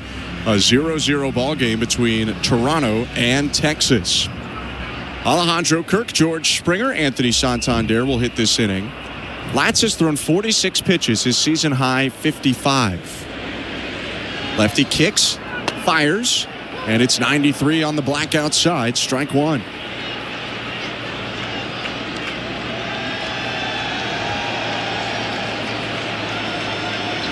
These days, Blue Jays Rangers is just a run-of-the-mill American League matchup. 0-1, swing and a miss at a fastball, middle, 0-2. But there was a time where this was about as heated of a matchup as the Blue Jays had from that 2-year run where they met each other in the playoffs in 15 and in 16. The bat flip, the punch, the sweep of the Rangers with Donaldson sliding in home in 16. 0-2 pitch fouled off. Still no balls and 2 strikes. There was a time when this should have been a rivalry weekend. Really? Honestly? Or at least I'm sure MLB might have thought about having a Toronto-Texas rivalry weekend. Just got to bring Rugi and Jose out of retirement. 0-2. Swing and a liner off of the third baseman, Young. It bounces. It's barehanded by Smith, but his throw over to first not in time. Kirk legs it out for his single. He smoked that ball, and Smith making that any sort of play was pretty impressive. That would have been a wild play if he had got Alejandro Kirk at first base. Good thing Kirk was running hard out of that box. Josh Smith barehanded that ball. He made a good throw across the diamond, but he was safe at first, luckily. It just skipped in front of Young, the third baseman, who deflected it up into the air. Smith barehanded it, tossed to first,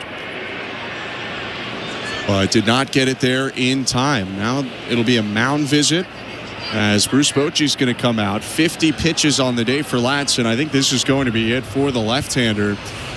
If it is, he's filled in admirably after Eovaldi exited after the second inning. Latz provided 3+ scoreless so far. He leaves with a runner on first, no outs, and a 0-0 ball game.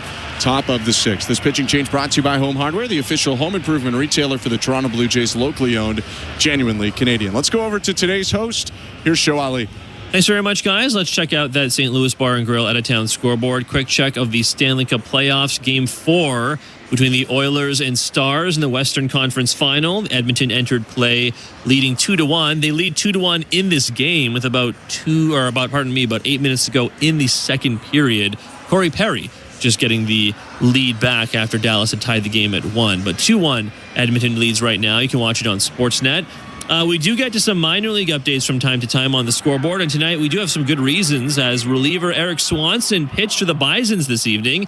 So he entered to take the top of the 6th inning. He got 3 straight outs, a fly out to center, a pop up to first, and a fly out to left. He threw 9 pitches, 5 of them were strikes. Bison's play-by-play man Pat Malacaro tweeting that he looked good. So a relatively brief outing for Swanson tonight before a potential return to the Blue Jays bullpen in the not-too-distant future. By the way, how often does this happen? The Bisons in that same game were leading 9-6. Top of the 9th inning, they blow it. So it's now 9-9 heading to the bottom of the 9th at Salem Field. The Bisons load the bases. Alan Roden comes to the plate with 2 outs, and he gets hit by a pitch. As the Bisons walk off the Charlotte Knights with a hit by pitch, Alan Roden making it official by stepping on first base, 10-9. The final score for the Bisons. There you go. We'll get to some more Sportsnet updates from Arden Zwelling a little later on, but back to the action we go. In our game here in the majors, Blue Jays baseball, of course, brought to you by Crown Rust Protection. With the call, here are Ben Schulman and Chris LaRue. Thank you very much, Joe. Right-hander Sean Armstrong is on. 21st game of the season, a 4.29 ERA in 21 innings. His pitch to George Springer is hit in the air out to right center field. Moving back, Garcia, the right fielder, onto the warning track, makes the catch and tosses it back into the infield. That one hit about 370 feet, but not deep enough. It's a loud first out. George Springer got that baseball. I think that he thought he got it as well. Kind of watched it a little bit, but Adolis Garcia catches that ball on the warning track out in that awkward right center field wall. It's been a pretty good day for Springer. I mean, that's an out, but he also has a walk and a double. He's put some good swings on balls so far. It's 1 out, Kirk on first, 0-0 game in the 6th, and the pitch to Anthony Santander. Fouled back, fastball down the middle, strike 1. I like that. I like that aggressive approach, trying to jump all over Armstrong. Santander took a fastball down the middle, striking out looking in the 4th. He walked in the 2nd, so he's 0 for 1. Armstrong rocks offers, and it's fouled back 0-2. Sean Armstrong's not going to overwhelm you with velocity. He's about 93, 94 with the sinker. Throws a cutter in the low 90s. Fastball, or four-seamer, I should say, again, kind of 93, 94, and occasionally mixes in a sweeper. He'll use the four-seamer a lot to punch guys out. 0-2. Fastball hit high in the air out to right, but he got it a little off the handle. It's playable in medium depth right for Garcia, who makes the catch. There are 2 down. I think Armstrong has a little bit of a sneaky fastball. That one right there ran in just a little bit on the hands of Santander, and I think it jammed him. He was all over it, but just hit a weak fly ball out to right field. Adolis Garcia with the easy catch for out number 2. It's 2 outs and Addison Barcher to the plate. Kirk still on first. Righty from the first base side of the rubber. Called strike on a backdoor sweeper. Armstrong is doing a little bit of that Marcus Stroman thing or some others where it's so much four-seam, cut, sink. Probably hard at times for batters to know exactly which one they're seeing. 0-1. Foul tipped 0-2. I mean, you think it's a four-seamer and it's a sinker and it's just half an inch further down your bat. That's all you need. It just misses the barrel. That's really all you need. And that's kind of what happened to Santander. Just missed the barrel. It was about an inch over. It would have been a two-run homer. 2 outs and the 2-strike pitch from Sean Armstrong. Swing and a foul back. Hit the four-seamer into the netting behind home plate. Addison Barger's 0 for 2 today. But the way he's played this year, all of his production can come out once with a big swing. Last 6 games, he's either had 3 or more total bases or none in a game. 0-2 again. Swing and a high fly ball center field. Backing up Langford. He makes the catch one-handed to end the inning. Leadoff single for the Blue Jays. Kirk left on first. No score in this game. Middle 6. You're listening to Blue Jays Baseball, brought to you by your local family-owned Crown Rust Control Center. Streaming at sportsnet.ca and the Sportsnet Radio Network. Get in the flow with the channel of unforgettable R&B.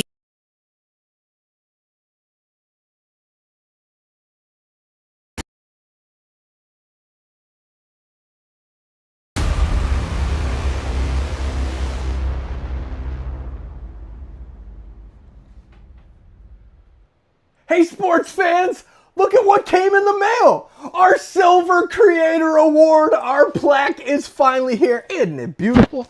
Wow, I love it. Thank you so much for helping us create this amazing sports community here on YouTube, where we bring sports fans together from all over the world.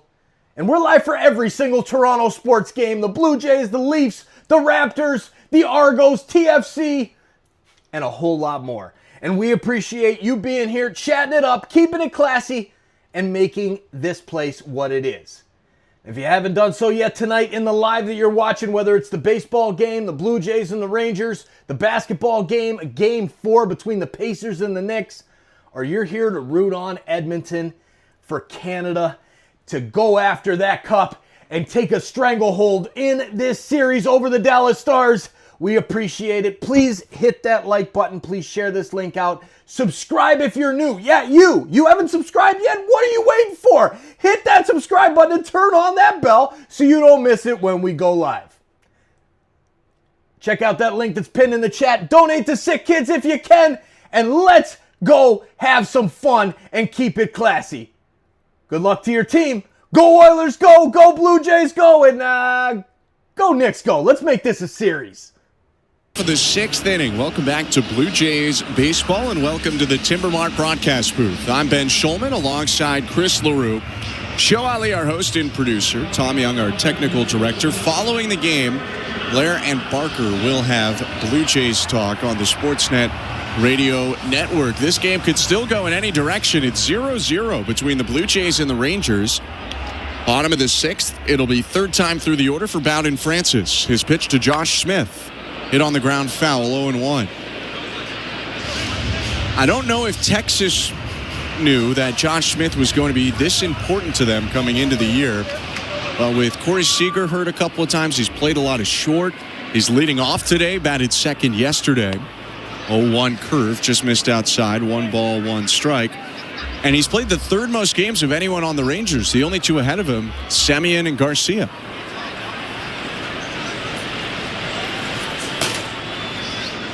1-1, called a strike.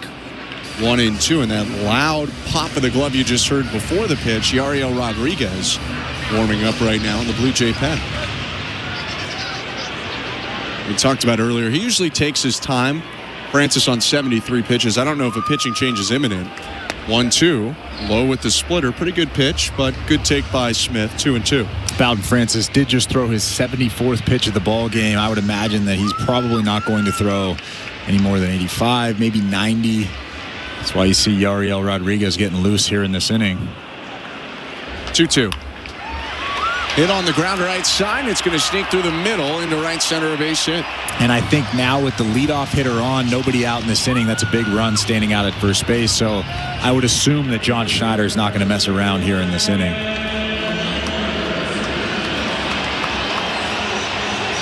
"75 pitches for Bowden, Francis, and John Schneider just like that.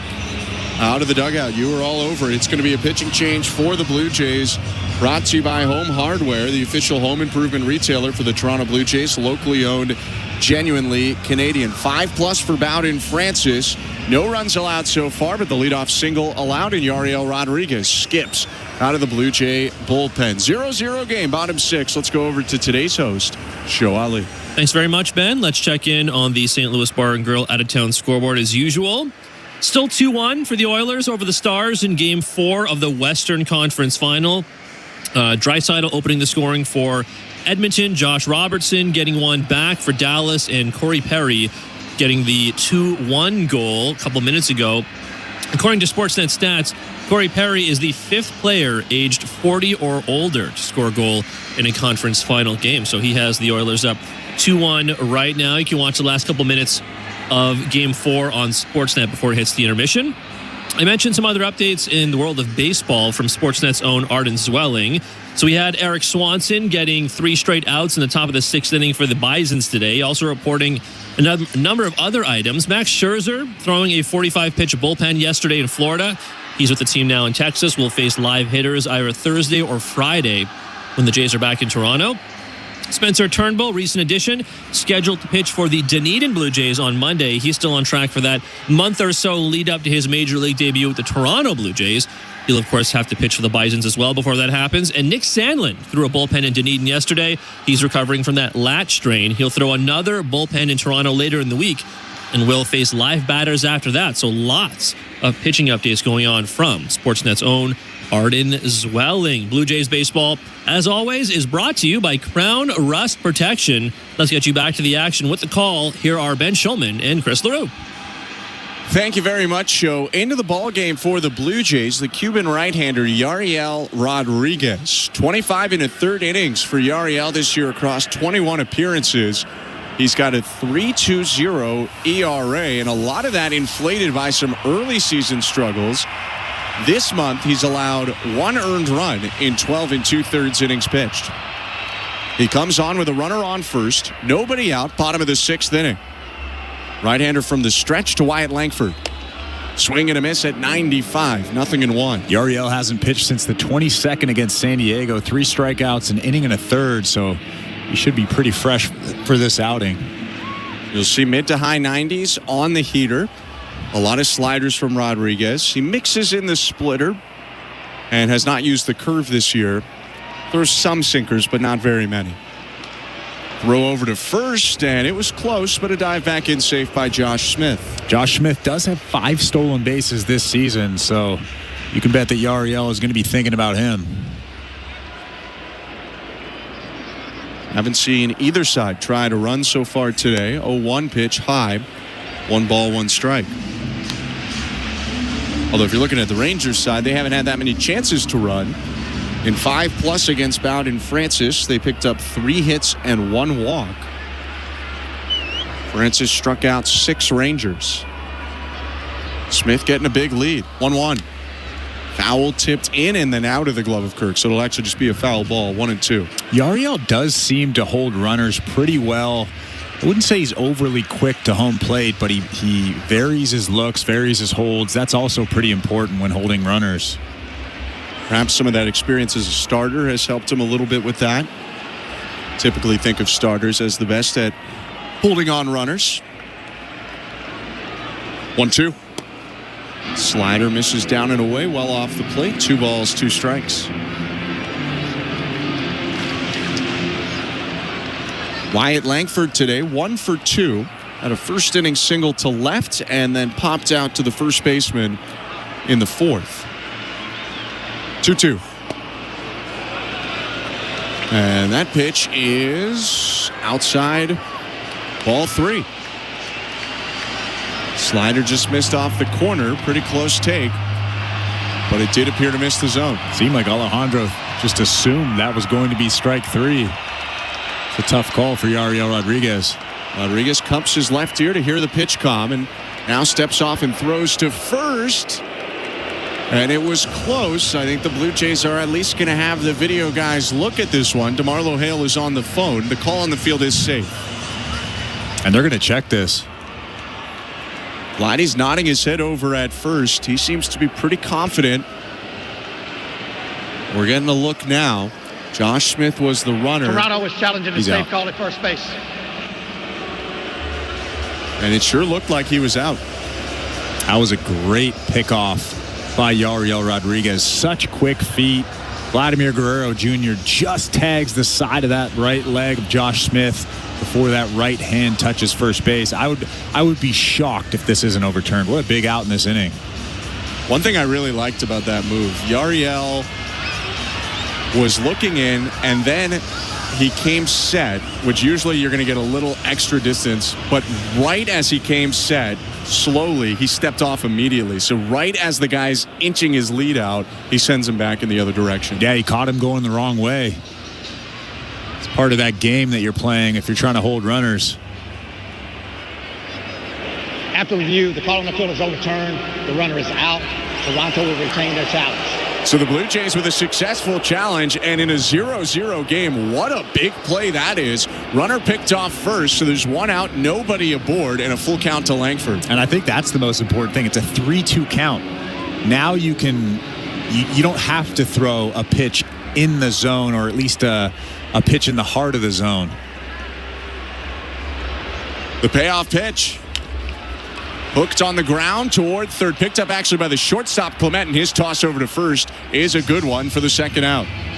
Barger tried to cut that off but missed it. Clement made a good play standing behind him. That's a tough play for a shortstop waiting on the ball, but he had enough gas on the throw. Well, especially because Addison Barger was running in front of Ernie Clement, kind of blocked him just for a split second, but Ernie Clement, as we've seen so often this season, regardless of the position that he's playing, is so smooth, so good.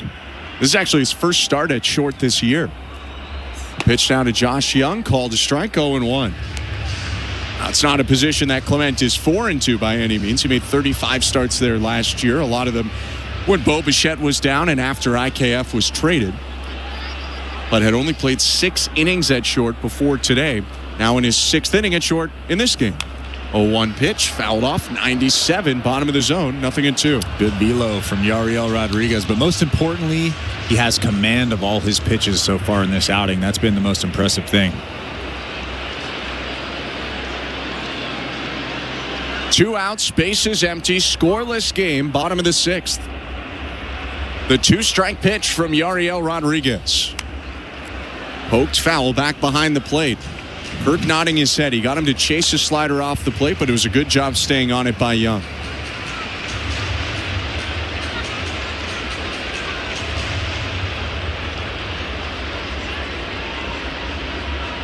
Rodriguez set at the belt. The 0-2. High and outside. 1 ball, 2 strikes. Interesting thing about Yariel, his success has coincided with, maybe not all because, but coincided with a slight mechanical change where he's now setting low. He used to set up near his chest. 1-2. In the dirt with the splitter. 2 balls, 2 strikes. Now, there's been different theories whether he was tipping pitches with his glove higher before, whether this is just something that keeps him more consistent with his mechanics or is more comfortable. You ask a couple people, you get a couple different answers. But whatever it's done, it's worked.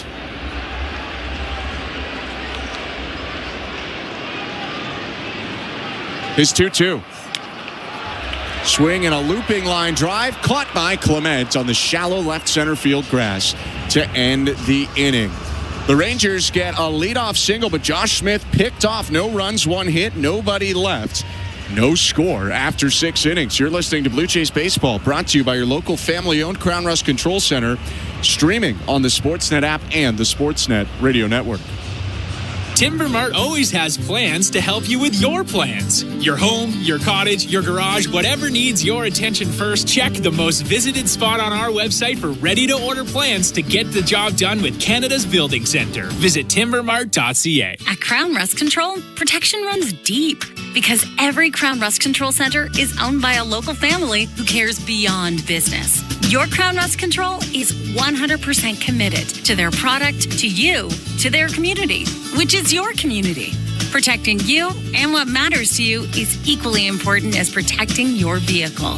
Did you know spring's the best time of year to protect your vehicle from rust? For a special spring offer, find your local family-owned Crown Rust Control Center at crown.com. If you're looking for a fun day, did you know the day before Monday? Junior J Sunday. You can paint your face, come and meet Ace and run base to base. On Junior J Sunday. So many things to do. You could bring your crew and even mom and dad too. Junior J Sunday. Lights up, let's go to Junior J Sundays. It's family fun throughout the ballpark with games and activities that your squad will never forget. Feeling the song, grab your dad or mom, visit BlueJays.com. Junior J Sunday. Timber Mart is Canada's Building Centre. Your home team advantage with the right materials and the right price. Project know-how that's brought together a wealth of plans and solid advice. Trust your team at your locally owned Timber Mart. Find your location at timbermart.ca. This is Toronto Blue Jays baseball. Francis kicks and delivers. Called strike 3, 95. On Sportsnet 590 The Fan and the Sportsnet Radio Network.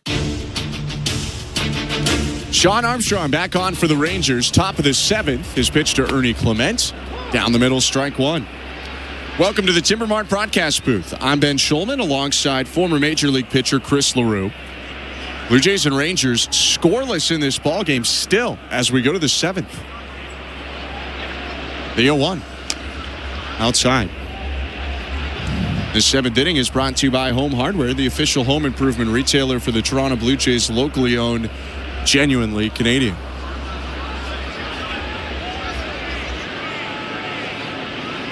One. Hit back foul, 1-2. I'd imagine if Ernie Clement finds his way to first base, you might see a little bit of small ball out of John Schneider, especially getting into the 7th inning now. Base hits, runs have been hard to come by. Blue Jays have 4 hits. Rangers have 3. 1-2. Swing and a ground ball over the mound. Backhanded Semien throws from short, skips it over, and it's not in time. Infield hit for Ernie Clement. He's aboard to start the inning. Well, let's see what happens now, because Michael Stefanik, who's very good at handling the bat, he can move runners over, hit that ball to the right side. Let's see what he does. I'm interested to see how John Schneider approaches this 7th inning here. I can tell you the Rangers are thinking bunt. Third baseman Young just set up way in. First base. But now the Rangers are going to challenge. That play almost identical to the one that Vladdy was called out on. Clement's faster, but it looks like on the replay maybe not fast enough. It did look like the ball was in his glove. It's really close. And again, the call on the field is safe, so you have to remember that. But we're seeing that replay now, and it's very, very close. That ball might have beat that left foot of Ernie Clement. Blue Jays won a challenge in the 6th. Rangers try to do the same in the 7th. As the 4-time World Series champion manager Bruce Bochy has asked for the challenge. I think we're going to get a ruling here pretty quick. After review, the call on the field is overturned. The runner is out. Texas will retain their challenge. So after a big challenge by the Blue Jays, a big challenge by the Rangers, they erase that leadoff hit. Another fantastic play by Marcus Semien. And with one out, here comes Michael Stefanik. It's a good play from Jake Berger at first base, too. Yep. Stretching and one-hopping that baseball. So base is empty. 1 out. Top of the 7th. No score. And the right-on-right pitch to Michael Stefanik. Low ball 1. Not a lot of chances in this game, but the Blue Jays have definitely had more than the Rangers. Not only are they out hitting them by 1, they have 2 extra base hits. The Rangers have none. Plus, the Blue Jays have walked a couple more times. 1-0 is low, 2-0. Issue today for Toronto is that once they get him on, they're not getting them in. 0 for 7 so far with runners in scoring position. 0 for 14 with men on base. 2-0. Called strike. Yeah, the Blue Jays have had their chances. Just unfortunately, for whatever reason, they haven't been able to get that big hit. Leadoff doubles in the first and second. Not a ton of chances since then. 2-1. Called strike 2-2. Stefanik turned his head to the side. I don't think disagreeing with the call, more thinking to himself, why didn't I swing at that pitch? A four-seamer over the heart of the plate. Yeah, I think he was thinking something different than that four-seamer. 1 out, base is empty. And the 2-2. Breaking ball off the plate outside. Big lunge forward, but no swing from Stefanik. Full count. On the St. Louis Bar and Grill out-of-town scoreboard, Red Sox 3 outs away from wrapping up a win. They're up 1-0 on the Brewers. Boston opened today half a game behind Toronto. Rays have already lost, though. They opened today 1 game ahead of the Blue Jays. Payoff pitch. Down and away, ball 4. 1 out walk for Michael Stefanik. Huge walk there in the 7th inning. How about that eye right there? That ball was just out of that strike zone, a hair outside. Now the Blue Jays have a runner at first base with 1 out now in the inning. Just to wrap up on the out-of-town scoreboard, brought to you by St. Louis Bar and Grill. Orioles lost today 7-4, and the other AL East game is the Yankees at the Angels. Scoreless in Anaheim, bottom of the 2nd. 0-0 game. Blue Jays and Rangers. Sean Armstrong to Bo Bichette. Called strike.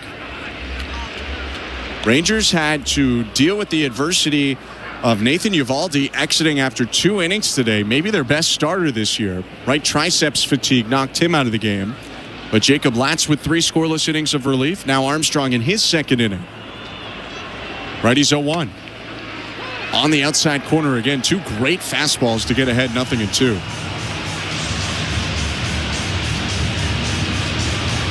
Bichette came up with his first hit of the road trip in the first. Had been 0 for 15 on the trip before that. He's 1 for 3 today. 0-2 pitch. Checks his swing on a breaking ball outside. Stefanik deked to steal enough that Semien went over to cover the bag, but he's still on first, and Semien returns to his position. It's 1-2. Well, Stefanik doesn't have a ton of speed, but he did have 4 stolen bases this season in Buffalo.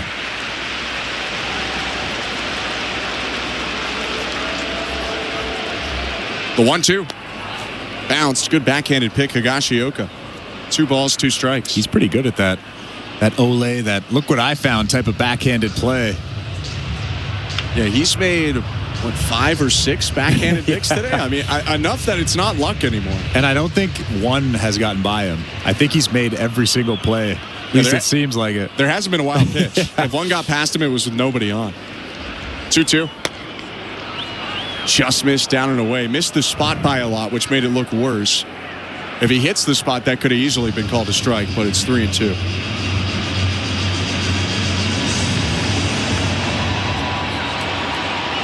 Stefanik on first, 1 out, 0-0 in the top of the 7th. Armstrong was not happy with that call. Here's his payoff pitch.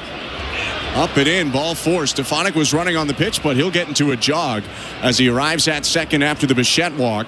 Back-to-back base on balls on full counts for Sean Armstrong and Vladimir Guerrero Jr. to hit. Well, that's as good as a Michael Stefanik sac bunt, Ernie Clement to second base, right? Yeah, except you get an extra base runner now. You got to go there first, too. Mike Maddox out to the mound to talk to Armstrong. He screamed in frustration after the walk. Could have been angry at himself for back-to-back walks. Could have been frustration with the strike zone. In all likelihood, probably a little bit of both. But he's talking with Mike Maddox, one of the most respected pitching coaches around the game. Josh Young, the third baseman, and catcher Higashioka there as well. Well, I would imagine that he's going out there just to calm down Armstrong and let him know about the scouting report with Vladimir Guerrero Jr. This is the Blue Jays' best hitter, so you have to go out there in a big situation like this and figure out the game plan, figure out especially what you're going to do at the first pitch. First and second for the Blue Jays, 1 out. Higashioka giving signs in front of home plate. Vlad walked today to extend his on-base streak to 27 games. Active, that's the longest streak in baseball. But still looking for some more of those big knocks. This is a spot to do that. First and second, 1 out. Scoreless game. The pitch from Sean Armstrong. Swing and a fly ball deep right field. Going back, Garcia makes the catch about 2 feet from the wall. Both runners will hold as Stefanik was trying to position himself to score if that ball got down. So it's still first and second, and Guerrero just misses. 2 outs. Yeah, he really squared that ball up. Maybe he was beat a little bit by that fastball, a little bit tardy with that swing, but still hit it really hard. But Garcia makes the catch up against that wall in right field. And need I repeat, if this is Tampa, that ball's clearing it by a lot. But it's not Tampa, and it is an out. So now 2 outs, still first and second, and Dalton Varsho will get a chance to change this game. Before he does that, though, it's going to be a pitching change for the Texas Rangers. Bruce Bochy striding out to the mound. This pitching change brought to you by Home Hardware, the official home improvement retailer for the Toronto Blue Jays, locally owned, genuinely Canadian. Lefty Hobie Milner coming into the game. 2 on, 2 out, no score, top of the 7th. Let's go to today's host, Show Ali.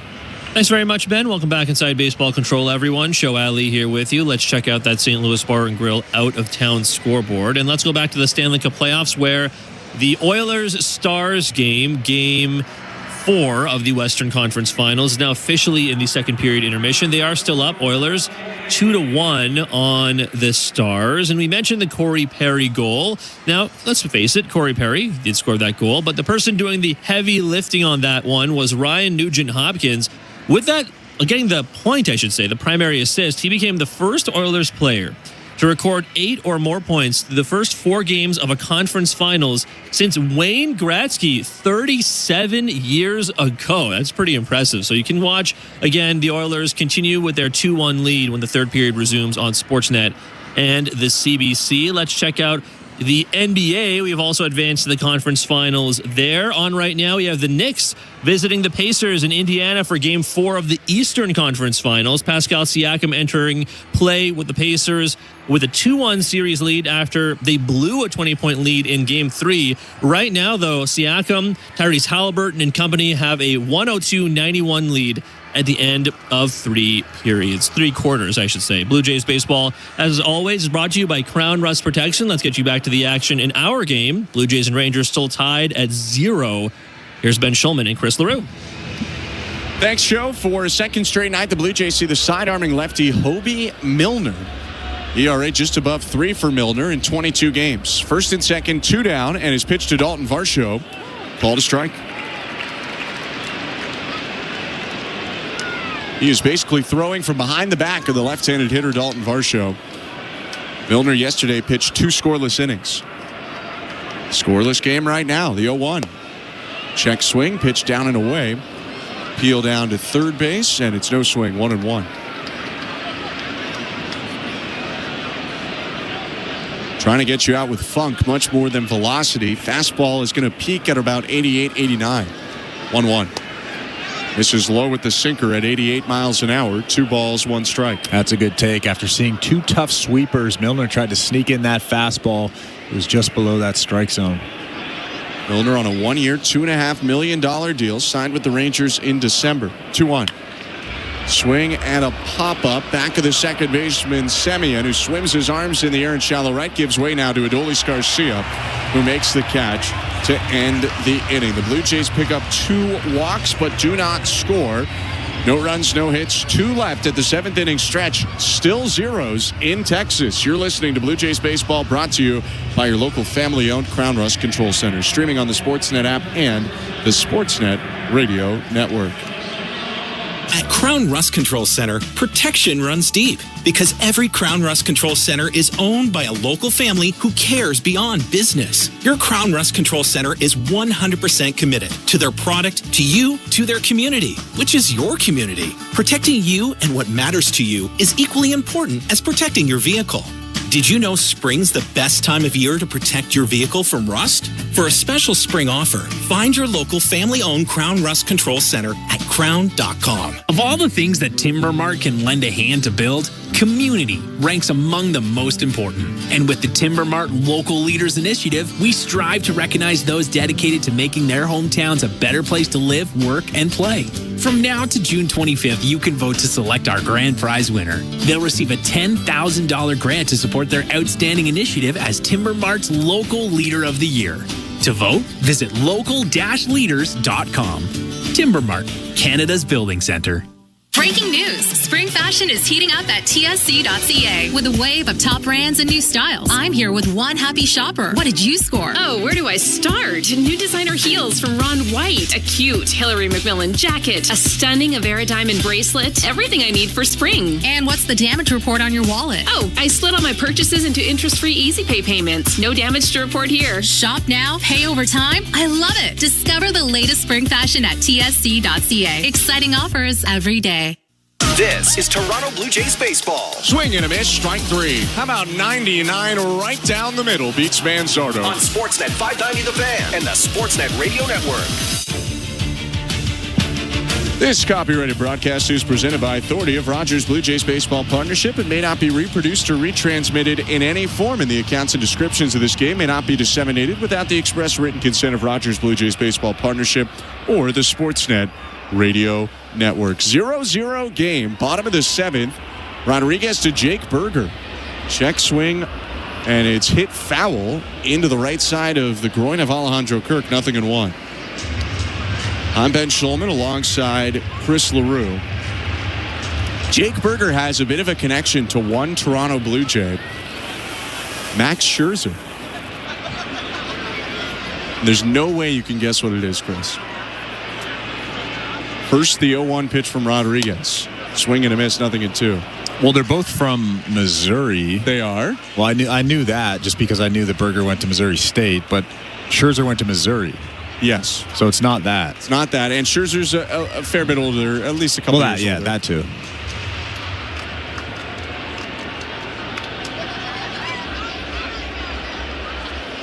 One outside. Well, let's hear it.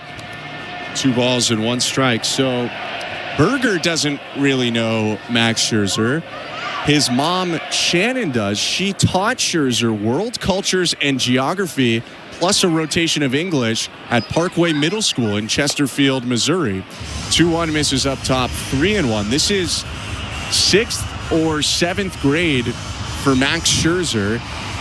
According to Shannon, it was the 1996-97 school year.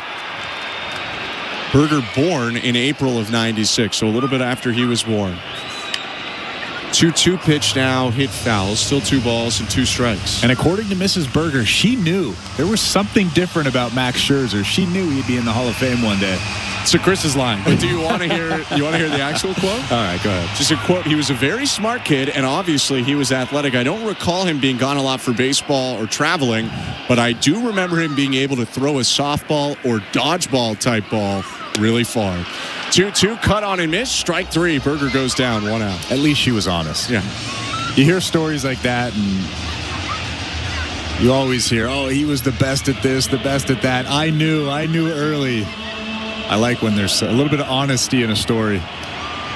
I imagine he could throw that dodgeball pretty far, though, if I had to guess. 1 out for Rodriguez. Alejandro Osuna's up. Scoreless game, bottom of the 7th. The pitch. Popped up, foul out of play, 0-1. I can't imagine something scarier than you're playing dodgeball. Maybe you're not one of the kids who's best at it. You're 12 years old. You turn your head. 12-year-old Max Scherzer winds up and throws a dodgeball at you. 0-1. Lined up the middle. That's a base hit for Osuna. His 3rd hit in the last 2 days. And his 2nd time aboard today. This kid's looking like he might stick. Well, that was a split finger, and it was down and away. I think at least one of his hits yesterday was down and away, so he's very good at going down and hitting that baseball the other way. He had mentioned yesterday with Gausman sitting back on the splitter a little bit and being able to get to the fastball if he needed to. Gets to the splitter there. He's on first. Adolis Garcia's up. Here's the pitch. Swing and a ground ball hit to second. Stefanik looks at second. His only play is first. He'll throw over there. The speedy Osuna races up to second. There's 2 outs, but the Rangers have the go-ahead run in scoring position. That was a really smart play from Michael Stefanik. He could potentially have turned and gotten Osuna at second base, but it would have been really close. And then I can only assume that Ernie Clement would not have gotten Adolis Garcia at first base. A smart play from him. Jonah Heim to hit. Switch hitter, batting left, usually a catcher, but DHing today. Alejandro Osuna on second. 2 outs. The pitch is popped up, foul, out of play. A point out with the right hand from Alejandro Kirk. It's 0-1. And keep in mind, you do have that open bag at first base, so you don't want to give him anything he can drive, anything he can dump out to the outfield and score Osuna from second base. Heim bounces his black bat off of the dirt, now rests it on his left shoulder. Step off, turn and throw back to second, and a dive back in by Osuna. Close play, and we've already seen a successful pickoff today from Yariel Rodriguez, even if we needed a challenge to confirm it.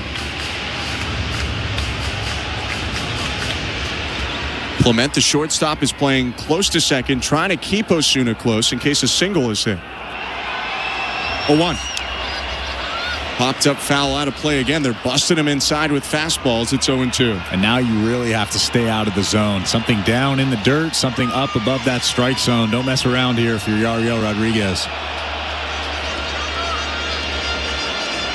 Rodriguez breathing into his blue glove with red trimming. Now cups his ear with the glove to hear the pitch comm signal. Looks like he still can't hear it, shaking his head, and they're going to need Alejandro Kirk to come out there and test out the pitch-comm device before the 2-strike pitch with 2 outs. You don't think Yariel should do the little Bowden Francis glove flip, letting everybody know it's a curveball? Those were the days. Boy, he was really good back then when he was doing that, wasn't he? Still, I can't believe he did that in the middle of the game. Runner on second, 2 outs. Pitch-comm is all sorted. Here's the 0-2 to Jonah Heim. Outside, ball 1, and Osuna strayed far enough away that Kirk thought about throwing all the way down to second. Faked to throw, and Osuna got back in. So now a 1-2 count. 0-0 ball game in the bottom of the 7th. Rodriguez nods, tucks the ball into his glove. He looks at second and deals.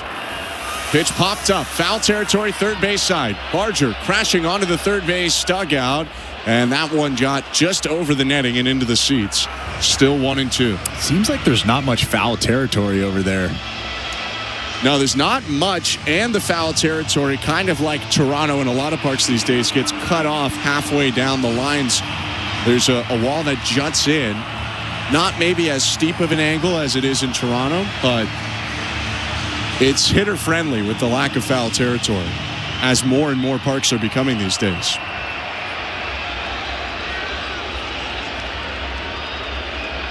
Another 1-2.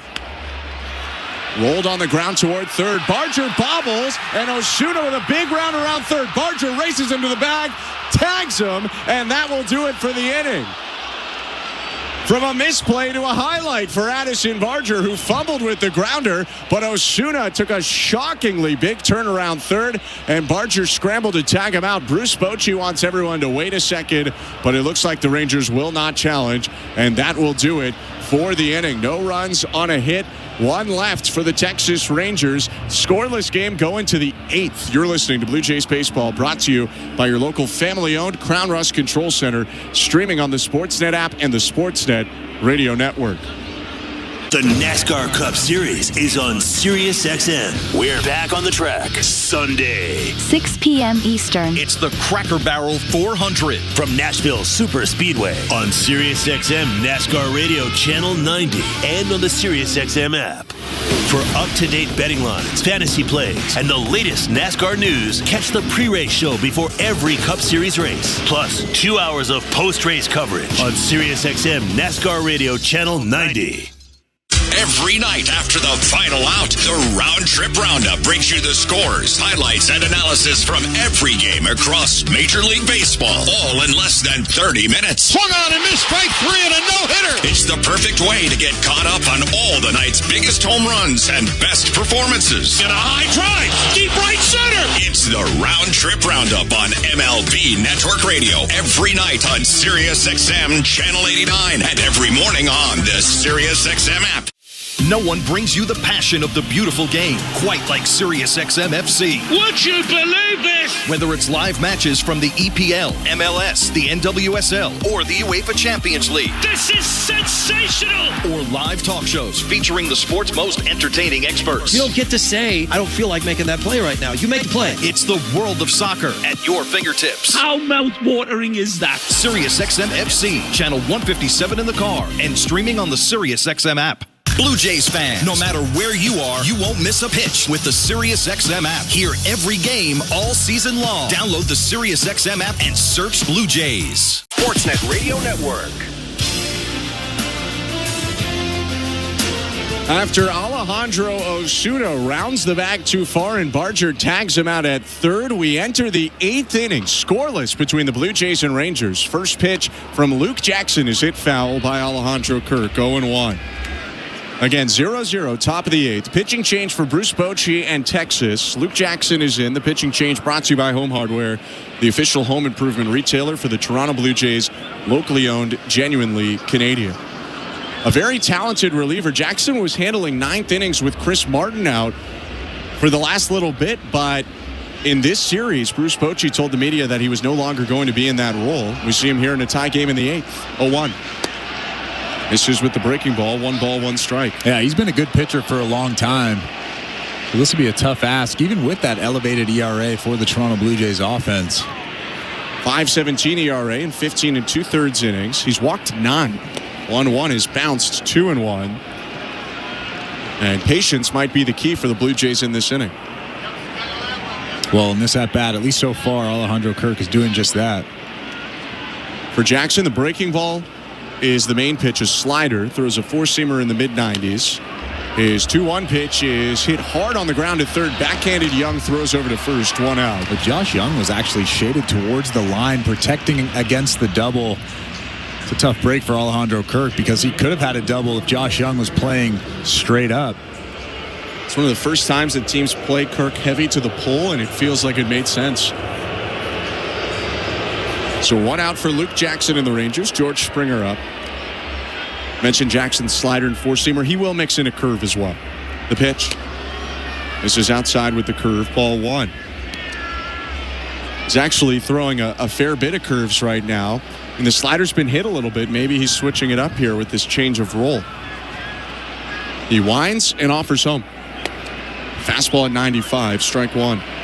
Josh Young, the third baseman, is still playing right against that foul line, protecting against that double.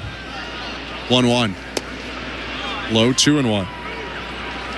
Do you think it could do, obviously situation in the game, but also Jackson throws about 70% breaking balls. You're probably going to pull that pitch? I think it's a little bit of both. 2-1. Fastball hit foul off to the left, 2-2. Luke Jackson, actually originally a Rangers draft pick, even though most of his career was with the Atlanta Braves.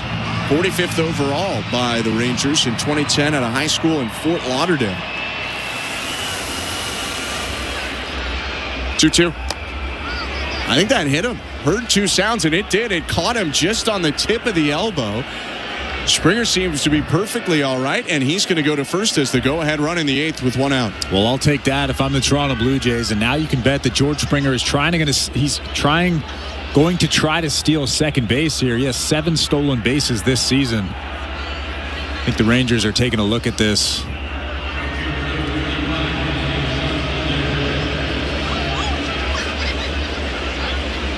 It hit him. Yeah, that definitely got him. Pitch now to Santander. Swing and a fly ball, center field. Couple steps back for Langford. He makes the catch running into it to toss it to second. Springer will remain at first, and there's 2 down. The only thing I don't love about that right there is you don't give George Springer a chance to get to second base. I could be wrong, but if I'm on the offensive side of this lineup, I'm just expecting George Springer to at least try to get to second base. That's a big run. There's one out in the inning, and now there's 2 outs, and you're not in scoring position yet. Springer still on first, no score, top of the 8th. The pitch to Addison Barger. Outside, ball 1. This feels like a Barger-friendly matchup. A lot of sweeping breaking balls moving in towards his barrel.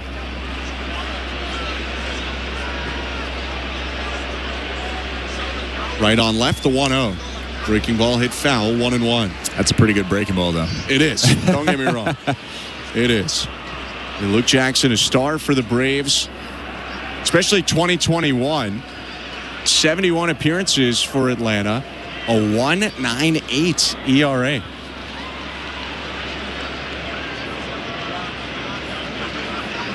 Threw 11 times in the playoffs on their run to winning a World Series.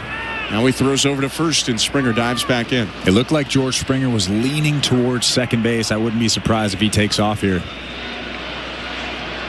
1-1 count, 2 outs. Springer on first, scoreless ball game, top of the 8th. Jackson rocks and Springer goes. The pitch is outside and off the glove of Higashioka to the backstop. Springer will stop at second base. It'll be a stolen base for George Springer because he was already moving on the pitch.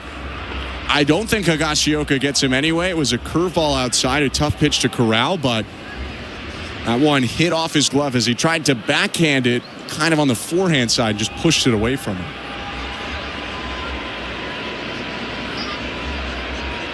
So you got Springer on second. 2 outs and a single should give the Blue Jays the lead.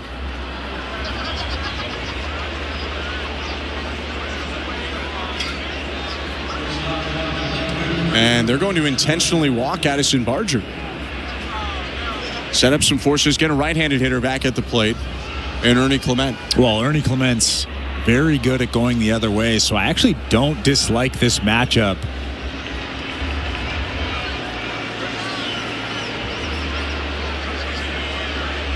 By the way, they actually called that a passed ball on Higashioka. Springer deked a bit of a steal and then got going after it got away.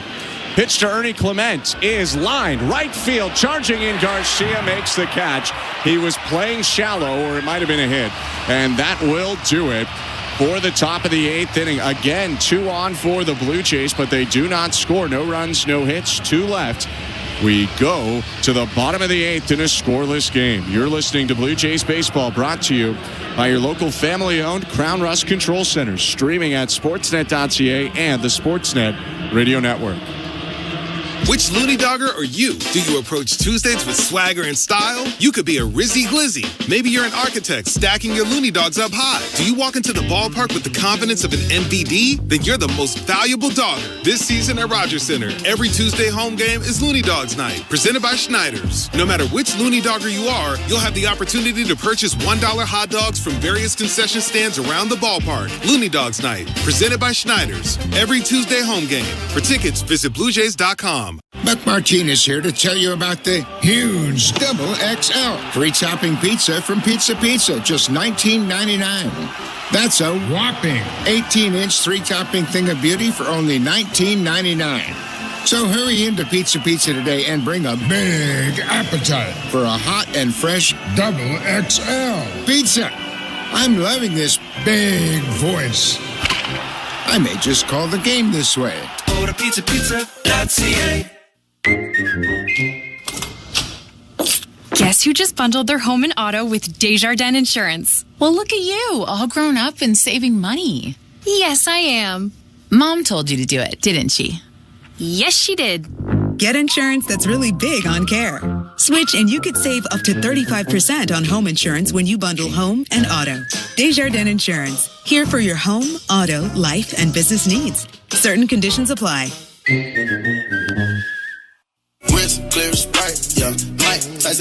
Hey, this is Chris Bassett. You're listening to Toronto Blue Jays Baseball on the Sportsnet Radio Network.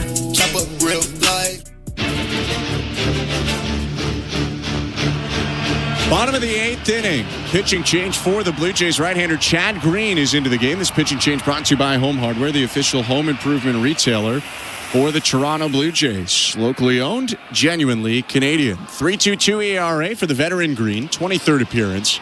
He takes on Marcus Semien. The pitch. Swing and a ground ball to shortstop. Picked up Ernie Clement. Tosses on to first. 1 pitch, 1 out. Let's take a look quickly at the Bet365 standings. With Bet365, you can watch thousands of live games, build your own bet. You can even make a bet while the game's still being played. 19 plus, play responsibly. Ontario only. Well, I thought we'd have a final, Red Sox-Brewers, but the Brewers tied it in the bottom of the 9th. So that game not decided. We do have 2 finals already in the American League East, with the Rays losing and the Orioles losing. Rays to Minnesota and Orioles to St. Louis. Yankees leading the division 33-20. Tampa Bay is in second, 27-27. Blue Jays half a game behind them, 26-27. Kyle Higashioka takes low, a former teammate of Chad Green. 1 ball, no strikes. Then you have the Boston Red Sox, currently half a game back of the Blue Jays at 27-29. And the Orioles, after the loss, 14.5 back of the division lead. They're 19-35. 1-0 pitch. Higashioka lines the ball just past the reach of Barger at third and down and left. Higashioka on for the first time today. Go ahead, run on for the Rangers with 1 out in the 8th and the top of the order coming up. That was a hanging slider from Chad Green, and Higashioka just waded back and hammered that thing through the hole on the left side. That's got to feel good for him. He hasn't had a great season offensively.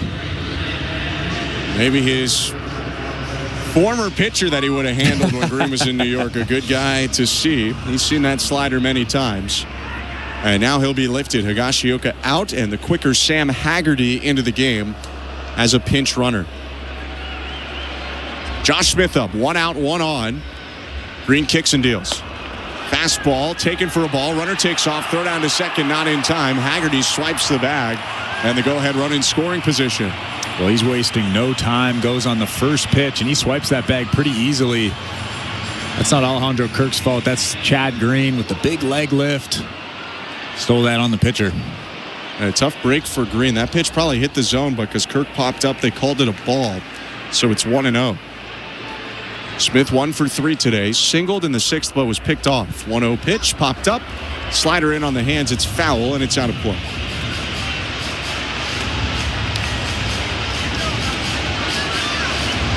Just to wrap up the standings on the American League West side, the Rangers 4.5 back of the division-leading Mariners coming into today. They're third in the AL West at 26-29. 1-1 to Smith. Swing and a hot shot picked up on a bounce at second, spinning. Stefanik checks the runner at second and throws to first. Heck of a play, Michael Stefanik taking a hit away. There's 2 down. Well, that might have been a game-saving play from Michael Stefanik. What a play. Little short hop over there. Spins around, looks the runner back. I actually think he thought about going to third just for a split second. Might have. Well, I guess he didn't have a play over there, but he gets the runner at first base. Ball hit 102 miles an hour off to the left of Stefanik. Wyatt Langford is up, and the Blue Jays promptly will intentionally walk him. Similar to what the Rangers did in the top of the 8th. You set up an extra force, plus you eliminate that right on left matchup and instead hit the right on right matchup with Josh Young.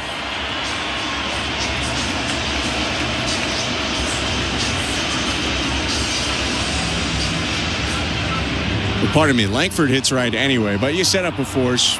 Langford's got a hit today. He's been pretty hot. And it'll be Josh Young instead. Pitch from Green. Slider for a strike, 0-1. Yeah, I think the most important thing, although Wyatt Langford is a very good hitter, he just set up a force at third, second, and first. You do eliminate your ability to pitch around a guy. 0-1. Slider outside, 1 ball, 1 strike. Not necessarily. You can still pitch around him. You just load the bases. Don't love to load the bases. You can no, that's not ideal. That's not an ideal situation. Chad Green tucks the ball into his glove, belt high. Kicks and offers. Swing and a miss at a 1-1 slider. 1-2.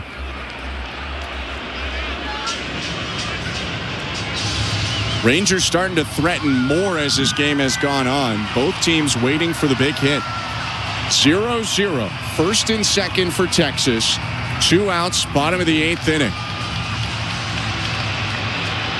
Haggerty on second and Langford on first. The 1-2.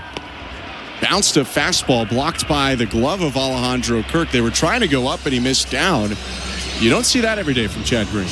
You don't see that from many big league pitchers unless you have a really good sinker like Brendan Little. Maybe just trying to put a little too much on it. Or maybe he slipped. That's really the main reason why you see a guy bounce a fastball like that. I'm going with my idea over yours. I'm going with your idea too.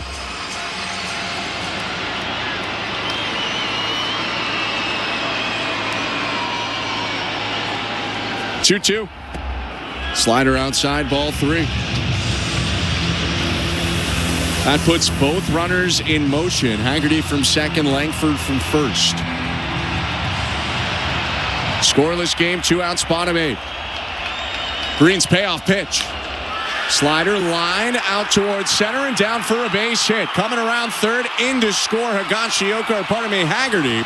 Hits an RBI single for Josh Young. Runners on the corners for the Rangers. They're up 1-0 in the bottom of the 8th. Well, Sam Haggerty was off on the pitch, so there was really no play at home plate. Dalton Varsho just fielded that ground ball and threw it into second base, keeping Wyatt Langford at second. Finally, one of these teams comes up with the knock to break the ice. It took until there were 2 outs in the 8th. But the Rangers score. Not a terrible pitch from Chad Green. Slider on the outside corner, bottom of the zone. But Young got around it for the RBI single. Just a really good piece of hitting, honestly. You got to tip your cap if you're Chad Green. Young doing a good job staying on it, using the big part of the field. Now the pitch to Jake Berger. First and third, 2 down. Fastball fouled back, 0-1. I mean, at some point, someone was going to score in this ball game. They had to, eventually. And the Rangers are the one that does it first. 1-0 Texas after a 2-1 Toronto win yesterday. 0-1 pitch. Slider fouled away, 0-2. Looking ahead to the 9th inning. It'll be Michael Stefanik, Bo Bichette, and Vladimir Guerrero Jr. due up for the Blue Jays. Toronto hasn't used any of its bench yet. Lucas, Straw, Place, and Ali Sanchez all available. And the left-hander, Robert Garcia, loosening up for Texas, recently assuming this 9th inning role. 0-2 to Berger. Fastball, check swing, it was high. Runner takes off and the throw sails into left field. Coming in to score Langford. All the way around to third goes Josh Young. Young was stealing second. Kirk popped up and instead threw a back pick to third. And that'll cost another run. It's 2-0 Texas on the Kirk error. And you know I've said this a few times, at least this season. But I don't love that play, especially with 2 outs, because the risk outweighs the reward. And Alejandro Kirk, even if Addison Barger catches that ball and puts the tag on him, he's still safe. Just put that ball in your back pocket and throw a pitch. 1-2 called, strike 3. Fastball on the inside edge ends the inning, but the Rangers come up with a pair of runs. One of them unearned. It's 2 runs on 2 hits, 1 error, 1 left on base. 2-0 Texas as we go to the 9th. You're listening to Blue Jays Baseball, brought to you by your local family-owned Crown Rust Control Center, streaming on the Sportsnet app and the Sportsnet Radio Network. Hear every game of the NBA playoffs on SiriusXM. He's going to fire up a 3 for the win! Don't miss a second of the action all the way through the NBA Finals. It's good from the left wing. Jalen Brunson is red hot. And throughout the playoffs, get closer to the storylines that matter on NBA Radio, Channel 86. There are certain guys that you need to be a part of your roster to win NBA championships. Listen to home and away broadcasts of every NBA playoff game on your radio and the SiriusXM app. Baseball is back. It's former General Manager Jim Duquette, and every Sunday on the front office, we have you covered on everything happening across Major League Baseball. That's right, Duke. It's former Big League GM Jim Bowden. Injuries, extensions, promotions, demotions, and trades. We'll have you covered on all the news. We'll bring you the front office perspective as the season heats up. Front Office with Jim Duquette and Jim Bowden, Sundays at 10 a.m. Eastern on MLB Network Radio, Channel 89, and on the SiriusXM app. Fantasy Sports Radio is helping you win your fantasy leagues right now on Channel 87. Say goodbye, home run Aaron Judge. From in-season fantasy baseball management to helping you prepare for your fantasy football drafts, Fantasy Sports Radio is here to help you dominate. Don't ever take a player that you don't intend to keep all year. Don't do it. It's terrible management. Fantasy Sports Radio, your home for fantasy sports. Channel 87 and on the SiriusXM app. In season or out of season, the number one place for college sports is SiriusXM College Sports Radio, Channel 84. Radio Network. Ninth inning and a pitching change for the Rangers with Texas up 2-0. This pitching change is brought to you by Home Hardware, the official home improvement retailer for the Toronto Blue Jays, locally owned, genuinely Canadian. Left-hander Robert Garcia in to close. Garcia with 2 saves in his career deals to Michael Stefanik. Called strike. You have to assume that Robert Garcia is a little nervous in this situation. Like you said, just 2 saves, a big ball game for the Texas Rangers. First career save on the 17th. Most recent one on the 25th at the White Sox. 0-1. Call to strike. Fastball over the heart of the plate. 0-2. Lefty's got a mid-90s fastball, a slider, and a changeup. Was dealt in the Nathaniel Lowe trade from Washington to Texas this offseason. Is 0-2. Swing and a miss, strike 3. He went slider, fastball, changeup to strike out Stefanik on 3 pitches, 1 out. Well, he showed him everything, and every single pitch was well located. It's a pretty good changeup right on the black on the outside corner. This 9th inning brought to you by new pizza from Pizza Pizza. Get a huge 18-inch double XL 3-topping pizza for just $19.99. Bigger slices, bigger bites, only at Pizza Pizza. Bo Bichette to hit. 1 for 3 with a double and a walk. First pitch, outside, ball 1.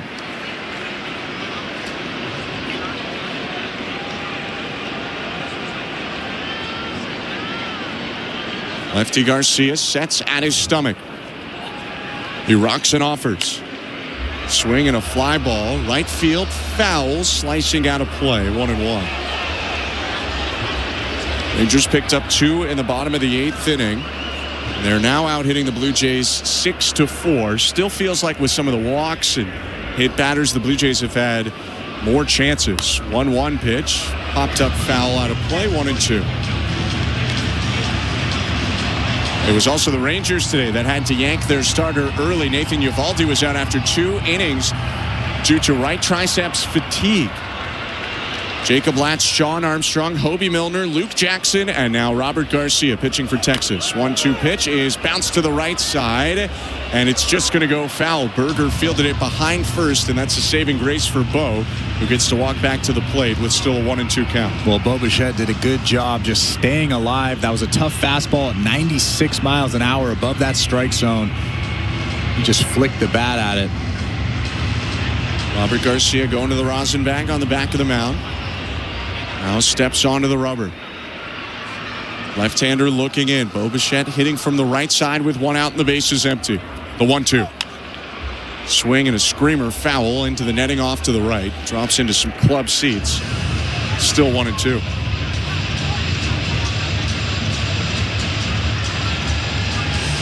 It's still bloop in a blast territory for the Blue Jays, down 2-0. They get Bo on. Vladimir Guerrero Jr. hits next.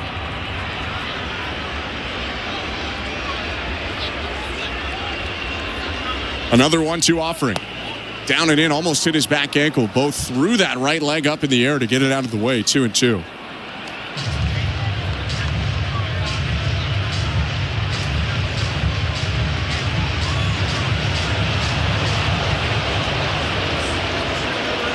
Garcia shakes off a sign, now nods. Tucker Barnhart in to catch now. 2-2 is rolled over towards short. Backhanded Smith. Pumps for a moment. Throws to first. Just beats Bichette on a big stretch from Berger.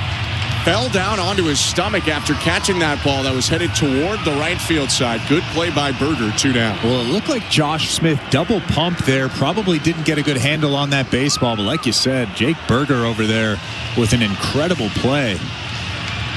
You don't recognize the first baseman defensively much, but he has saved a couple outs for them today. And now the Blue Jays down to their last chance. Vladimir Guerrero Jr. up to the plate. 2-0 for Texas. 2 outs, top of the 9th. The pitch. Swing and a grounder foul. 0-1.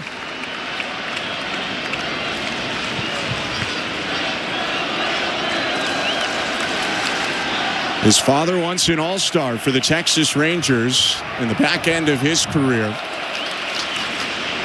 New ballpark, but same city. Vladdy trying to come up with a big moment in Arlington. 0-1. Called outside. He missed his spot, but Barnhart really didn't attempt to make that look like a strike, and it probably was. It's 1-1, though. That was easily a strike. Barnhart just kind of stabbed at it from the side and dropped it.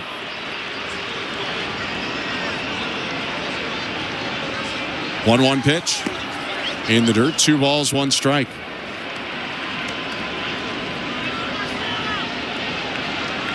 Interesting decisions for Garcia. You can pitch around Vlad. Then you bring the tying run to the plate, but that would be Varsho, so you'd get a left-on-left matchup if you're Garcia. 3-1, swing and a miss. Got him to chase the change outside, 2-2. You want to go right at Vlad, especially with nobody out, or sorry, nobody on and 2 outs in this inning. Even if he hits a home run, it's not that big of a deal. 2 balls and 2 strikes, 2 outs. Fans on their feet in Arlington. Garcia offers. Swing and a miss, strike 3. On essentially a bullpen day, the Rangers shut out the Blue Jays and rely on big moments late to win 2-0. Well, it was a pretty good pitcher's duel. Bowden Francis did a really nice job. I'm happy to see him be vintage Bowden Francis tonight. Threw that fastball for strikes. That split finger was good. I'm going to think in a positive way after this outing for him, and hopefully he continues with what I saw tonight. That is a very positive outlook, but the Blue Jays do lose 2-0. We'll take a step aside, wrap it up, and get you over to Blue Jays Talk in just a sec. You're listening to Blue Jays Baseball, streaming, or brought to you rather, by your local family-owned Crown Rust Control Center, streaming at sportsnet.ca and the Sportsnet Radio Network. If you're looking for a fun day, did you know the day before Monday? Junior J Sunday. You can paint your face, come and meet Ace and run base to base. On Junior J Sunday. So many things to do. You can bring your crew and even mom and dad too. Junior J Sunday. Lights up, let's go to Junior J Sundays. It's family fun throughout the ballpark with games and activities that your squad will never forget. Feeling the song, grab your dad or mom, visit BlueJays.com. Junior J Sunday. Insulation that does more than keep you warm? That's Rockwool Stone Wool. Fire resistant, soundproof, moisture repellent, built to handle what other insulations can't. Whether it's for a reno, a new build, or the peace and quiet you've been dreaming of, Rockwool insulation delivers serious performance where it counts. Insulation with a reputation. Get it where the smart builders shop at Timbermart, Canada's building center. At Crown Rust Control, protection runs deep because every Crown Rust Control Center is owned by a local family who cares beyond business. Your Crown Rust Control is 100% committed to their product, to you, to their community, which is your community. Protecting you and what matters to you is equally important as protecting your vehicle. Did you know spring's the best time of year to protect your vehicle from rust? For a special spring offer, find your local family-owned Crown Rust Control Center at crown.com. Buck Martinez here to tell you about the huge Double XL free topping pizza from Pizza Pizza, just $19.99. That's a whopping 18-inch 3-topping thing of beauty for only $19.99. So hurry into Pizza Pizza today and bring a big appetite for a hot and fresh Double XL pizza. I'm loving this big voice. I may just call the game this way. Go to pizzapizza.ca.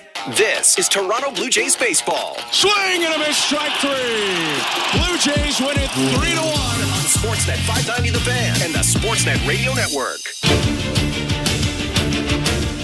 2-0. The Rangers defeat the Blue Jays with some late offense and strong pitching. Texas evens up this series 1-1. I'm Ben Schulman alongside Chris LaRue. Chris, let's just rip the Band-Aid off. The Blue Jays get shut out for the second time in 3 games. They've scored 4 runs total on this road trip, but more specifically today, had some chances early.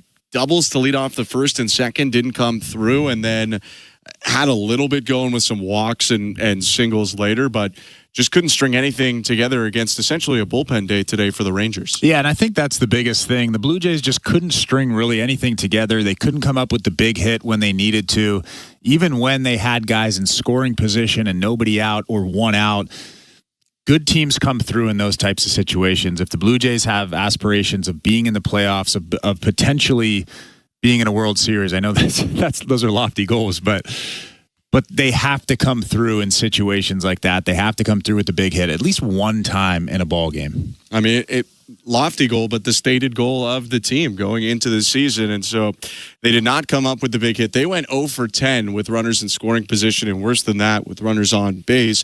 The Rangers didn't exactly have a good offensive day. Bowden Francis went 5 shutout innings. You got 2 scoreless from Yariel Rodriguez. Texas had 1 hit with the runner in scoring position, but it was the one that mattered so much in this game. Josh Young came up with a single that scored Sam Haggerty, who came in as a runner for Kyle Higashioka. That made it 1-0. An error by Alejandro Kirk would make it 2-0.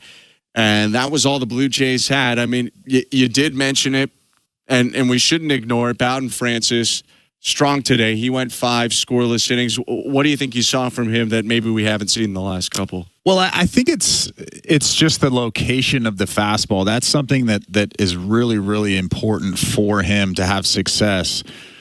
And it's not so much not walking guys, throwing strikes. Those are 2 very general things that you can say about Bowden Francis. It's throwing good strikes. When he throws good strikes at the top of the strike zone to the corners, that's when he's successful. And he kind of did that today. And then along with that, the split finger was a little bit better. It looked like a strike. It looked like a fastball. And then it had that late action to it.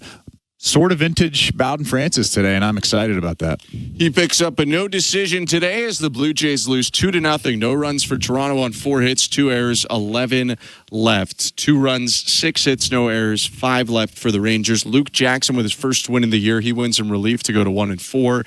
Chad Green with the losses 1-1. 3rd save of the season and career for the lefty Robert Garcia. 2-hour, 38-minute game in front of nearly 26,000 with the win. The Rangers 27-29 with the loss. The Blue Jays 26-28. We'll be back tomorrow, another 8:05 first pitch as the Blue Jays and Rangers have a rubber match. Tyler Mahle starts for the Texas Rangers. He's had a fantastic year. We believe Eric Lauer will start for the Blue Jays. Hope to see you then. Appreciate you tuning in tonight. For Tom Young, our technical director, Show Ali, our host and producer, my partner, Chris LaRue, I'm Ben Schulman. Have a great rest of your evening and get your thoughts heard. Blue Jays Talk with Blair and Barker starts right now.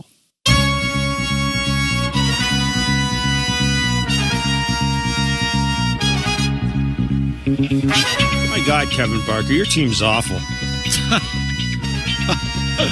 Not my team. Someone's got it. I think you should take them. No. You take them.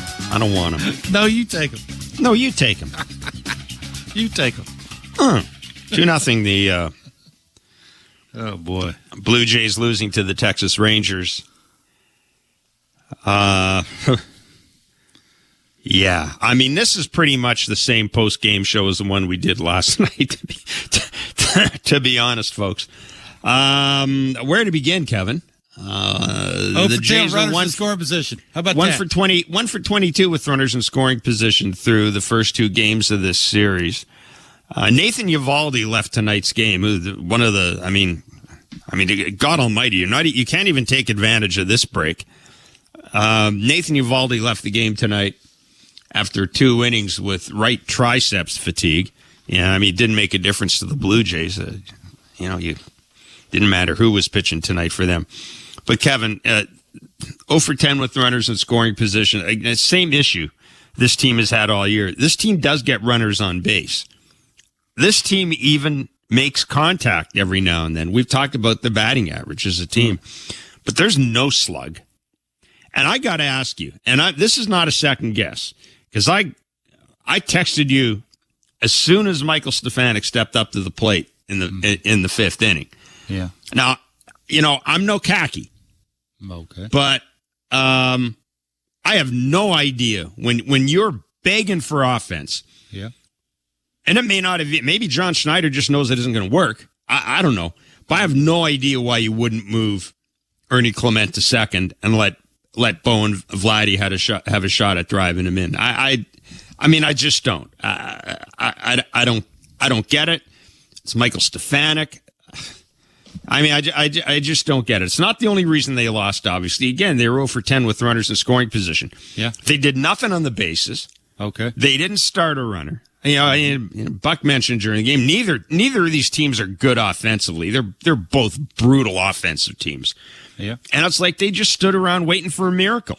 I've never seen two more inert offenses in the same game.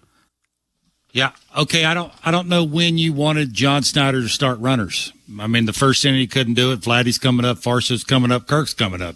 In the second inning, Barger's coming up. Clement's coming up. Stefanik's coming up with 2 on. I mean, where's he starting? When's he starting them? Fifth inning. Had a chance. It's 2 on, 2 out. Varsha's coming up. When's he starting? Seventh inning. You could have even been more aggressive in the fifth inning, Kevin. I mean, you're just standing. They're just standing around waiting for something to happen. It's seventh inning. 2 on. Vladdy's coming up. Farsha's coming up. I mean, again, it ain't John's fault that he has to hit Varsha in the 3-hole and Kirk in the 4-hole. Like, it ain't his fault. Like, I'm the first guy to jump anybody you want me to jump. I'll be getting in line with you to do that. But I don't know what you want. I mean, when your best players ain't being your best players, I mean, Vladdy's late most of the time. He swung at a 3-1 cutter when he shouldn't have. He was late on a 93-mile-an-hour sinker. He's been late for 200 at-bats. Tony Tater had 3 of the worst 4 at-bats that I've seen in a very long time. I mean, this little lazy pop out on the first pitch breaking ball that wasn't even close. What's that about? Like, again, I mean, how are you coming on here saying things about what the manager ain't doing instead of saying it like it is? What is that saying? Your record is what is it? How do you say it? You are what your record says you are? You are what your record says you are. This is exactly what it looks like when your best players aren't being their best players. You're a mediocre baseball team, and right now that's what the Blue Jays are. I mean, again, I don't know how you ever would blame any of this on any coach or any manager. This is all about the player. Every single time they came up, you had no problem with that. You had no problem with the fifth inning. Every single time they came up was the dude that was hitting in the middle of the order with the at-bats that mattered the most. And them dudes were having bad at-bats. I don't know what you want John to do. Dudes and runners in scoring position, you got 2 and 3 and 4-hole hitters up. And Tony up, who's having atrocious at-bats. All right. I just that part of it I just don't understand. Again, create something. Move people around on the bases. Put pressure. Why not? Because that's called outs. I mean, that's what that's called. Like, all right. Well, it sure worked tonight. The other way worked well tonight. Yeah, it's real good. That's not why they lost. They lost because dudes didn't have good at-bats that mattered the most in the lineup. That's why they lost. Tell it like it is. That's why they're not losing because John's not putting runners in motion. They're losing because their best players aren't getting it done. And he's got to hit Varsho in the 3-hole and Kirk in the cleanup spot. Yeah, he doesn't have to. Basically does because Tony ain't doing anything, and Springer looks like Springer of last year. Like, yeah, he sort of kind of does. I mean, that's just reality of life. And, Vladdy, quite frankly, ain't top 50 in anything that matters. When you're not that, this is what your record looks like. You look like, what did Chipper Jones say today about the Braves? A mediocre baseball team. That's sort of what the Blue Jays are right now. It's up to the main players on this team to start being better. If they're not going to get better, it's going to continue to look exactly the way it's looking. 416-870-0590, star 591, 888-666-0590, 590 is the text line.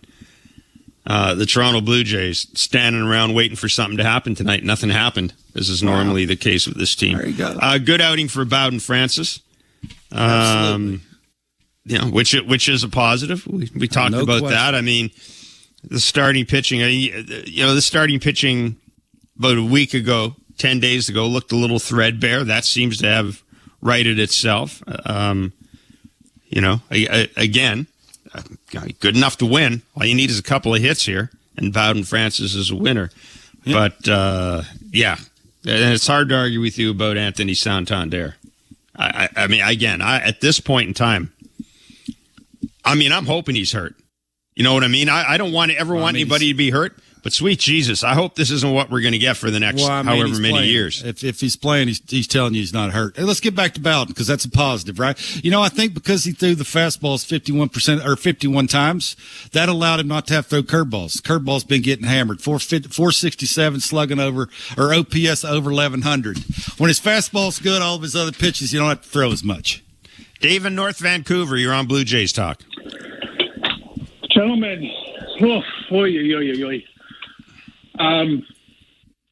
I guess I'll take some inspiration from our good friend Mr. Atkins, who once described or characterized, I suppose, the task of adding power to a power-deficient lineup as low-hanging fruit. The gripe about the offense today might be low-hanging fruit. I'm sure other callers will call in and talk about that. Well, it's low-hanging something. Hey, nice one. It's low-hanging something.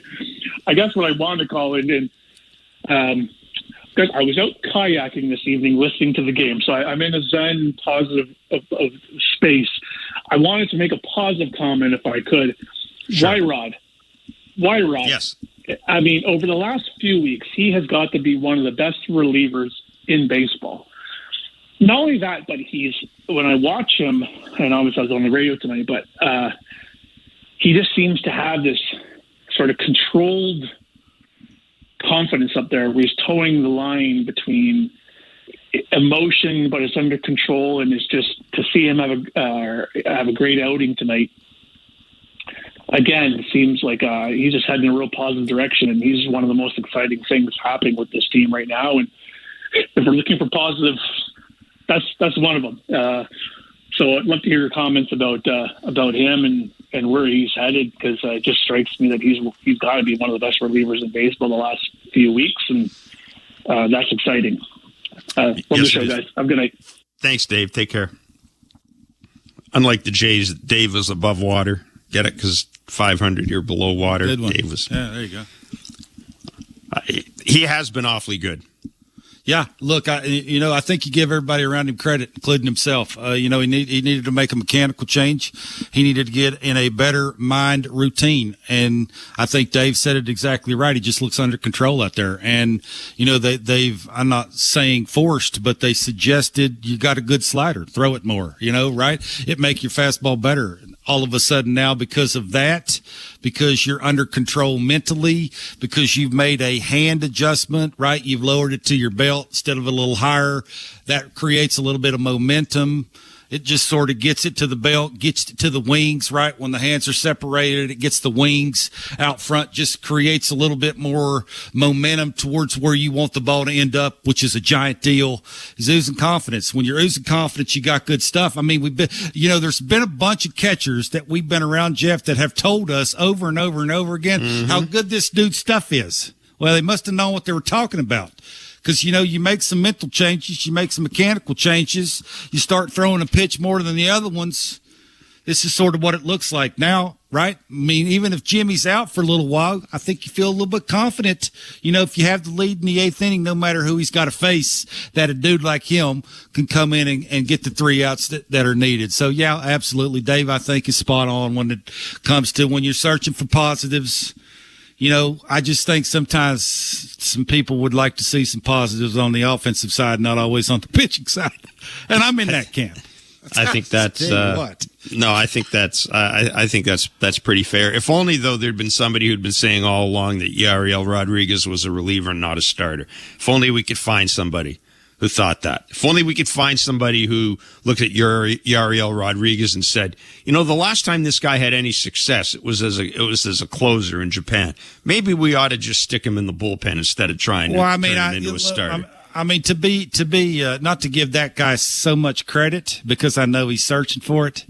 The only reason I think they were trying to make him a starter because they got absolutely nobody else. Well, go and get somebody else. Well, they don't, and they have go and find somebody else. Well, again, like other teams do. Go and find somebody else. When's the last time we've seen that from the Jays front office? Eric Lauer's pitching. Go and find Eric Lauer. Go and find another Eric Lauer. I'm just. It's not. There are starting pitchers out there. Well, give him credit. He's made adjustments. He's taken the ball in some higher leverage situations. He seemed to be thriving in it. Even that little routine where he's throwing earlier before he makes an outing. I mean, it's a little routine adjustment. That's a mental thing that prepares him. I got no problem watching him come into the game. Well, not anymore. Late in leverage. No, not anymore. I have Defenders no problem are on their toes. They make plays behind him because he's attacking the zone. He's not non-competitive, which is a big deal. So, give the pitching coach credit, give the pitcher credit, give the khakis credit, give everybody credit. No, they should have done this last year. Adam in Toronto, you're on Blue Jays Talk. Hello. Oh, good. So 2 quickies. One, just throw it out. Why is anybody pitching to Aaron Judge? And second, trade that the Jays should make. The trade that the Jays, I think, should make is send Santander to Colorado and pay half of his salary and get Jake Bird to come here as a relief pitcher. If you can be on the Colorado Rockies and have an ERA of 1.6, well, actually now it's 1.67 after 22 games, you're worth whatever you pay, and he's under control for 3 years. Adam, why do you hate Anthony Santander so much? You have to hate a guy to send him to Colorado. Well, yeah, it's like going into a witness protection program in Major League Baseball. Well, it's also the team that wants to take him because actually I think he would actually hit well there because it's easy to hit there. But also, that's a team that wants – the owner has said, we're going to have a lockout because we want a salary cap. Like, he isn't even hiding the fact that that's his whole plan. Why would he want a guy making as much money as Anthony Santander then? Well, that's because we're paying half the salary for him. That's probably still too much for the Okay. I mean, here's the bottom line. Jake Bird still means that Alejandro Kirk's my cleanup hitter tonight if I get Jake Bird. I mean, let's not lose sight of what the problem with this team is. Yeah, it would be great to get another leverage arm in here, and and Eric Swanson's going to be back this weekend, we're led to believe. It'd be great to get another leverage arm in here. You need another starting pitcher for sure, but pitching is not your problem right now. No, then you swap him for somebody who is a hitter. Because we can't trade Santander for as a hitter. You got to have something, and now you have an extra relief pitcher. And I'm sure there's a couple of teams in the National League that need a good relief pitcher. Yeah, I appreciate the call. It's an interesting thought, but I need a hitter, and it's that simple. Let's be honest too. A front office ain't going to do this early, right? It's egg on your face. No, if you're doing it. You're telling everybody you were wrong. It's not happening. Yeah, it's not. It's just not. I mean, that's like raising the white flag and saying we made a mistake. It's a really good idea. I mean, it's an okay idea. It ain't never happening. I mean, the play, they switch the players, and I mean, he's only got 200 at bats. Comes out tomorrow, he gets 3 hits, he has 2 homers. Nobody would care about the first 200 at bats, will they? But, you're right, too. For that to happen, it would mean this front office would admit that they've made a mistake. And they ain't doing that, as far as I can tell, they haven't made a mistake in 10 years. It just hasn't worked out. Sam in Hamilton, you're on Blue Jays Talk. Oh, sorry, Guy in Maple. I'm sorry, Guy. How are you, man? Hey, I've been called worse, believe me. Gentlemen, I mean, it's nice to hear all these fans calling in saying, let's get this reliever. We're talking about a 6th inning reliever and how good he's doing. The bottom line is, at what point does Shapiro look at this team, or even Ed Rogers? I mean, look how bad they are. This has been 2 years and a third of no-hitting, lethargic baseball. Tonight was one of the worst games I've ever seen. It was so bad tonight. And, at what point, like, how do you not see this? Like, how does Shapiro not do anything? Like, I know he's buddy with Atkins, but I mean, let's just look at this offseason, just for an example. Just this offseason, you blew $13 million on a seventh outfielder that you don't need. You blew $20 million on a second baseman when, in fact, that position was filled by Spencer Horowitz last year, who had a very good first full season and is making no salary. So you didn't have to dump $20 million for a little bit of extra defense. Okay, that's $33 million. You throw another $15 million at Scherzer, who nobody wanted to touch because of his injuries. That contract should have been based on incentives. Should have been $15 million and pitch 3 innings or 3 games, however much he's gonna pitch. That's $48 million, Ed Rogers, your money. Why don't you go spend that money and go get all the scouts from Tampa Bay who hit on everything, and the $48 million will last you a lifetime of scouts, because this team has no scouts. We have the 5th worst farm system in baseball. Okay, and we're the only team with a top 10 payroll that's either not been to a World Series in the last 7 years or won a World Series. And it's I feel bad for the fans. I'm a huge Jays fan. I'm just sick of this. Like, it's terrible. Shapiro needs to be accountable, and he needs to get rid of Atkins right away. I'll hang up and listen, please. Yeah, no, I mean, I'm sure you speak for the majority of Jays fans. Here's one of the things, though, and you can tell by listening to some of the discourse around this team in some quarters. One of the beauties of analytics is you can make stuff that isn't working out seem logical. Yep. You can throw numbers out there, say, but look at this. And everybody goes, oh, well, those numbers are pretty good. They're hitting the ball hard. It's got to turn around. Okay. Seriously, that's one of the issues. That's one of the issues with analytics. It's one of the issues with numbers, but especially with analytics. You can pull any of this stuff out to justify any of your moves or any of your arguments. I mean, you really can. The one thing they don't want you to do is see what's happening on the field.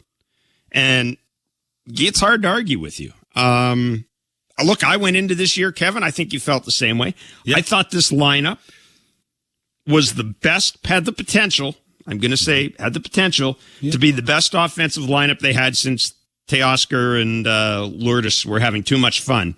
And they needed to be sent out of town so we could all enjoy the virtues of run prevention. Yep. So I thought this had the makings of that lineup. Now, I didn't realize Anthony Santander was going to be as bad as he's been so far this year. And again, and I'm not giving up on Anthony. I'm gonna be the last guy in this city because I'm gonna defend Anthony Santander. I'm still not ready to give up on him. But my God, Guy's right. They're spending a lot of money for a team that's got no depth in the minor league system, can't keep its pitchers healthy in the minor league system. Yeah, it's ask yourself what you had in 2015 and what you have now. Try to convince me that other than a big payroll, you're better off. You've had Vladdy and Bo, 2 guys, 2 cornerstone players. Sure. I think should have been. Yeah. Needed help, though. Needed help. Yeah. Is Vladdy become a better player as years have gone on? I don't think so. And again, I still understand why he's got the contract. I'm not going to get into the whole contract thing. I understand that. And here's the thing. I'm okay with a lot of the things that have been done, but I don't understand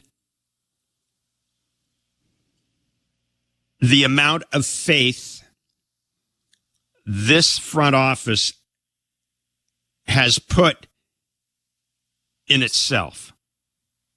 I really think that they believe this is a playoff worthy team. I really do. I think there's no question. I think they've got computers that have farted out stuff that tell them that this is a playoff team. Well, they're so far in now, Jeff. They don't have a choice. They don't have a choice but to believe that.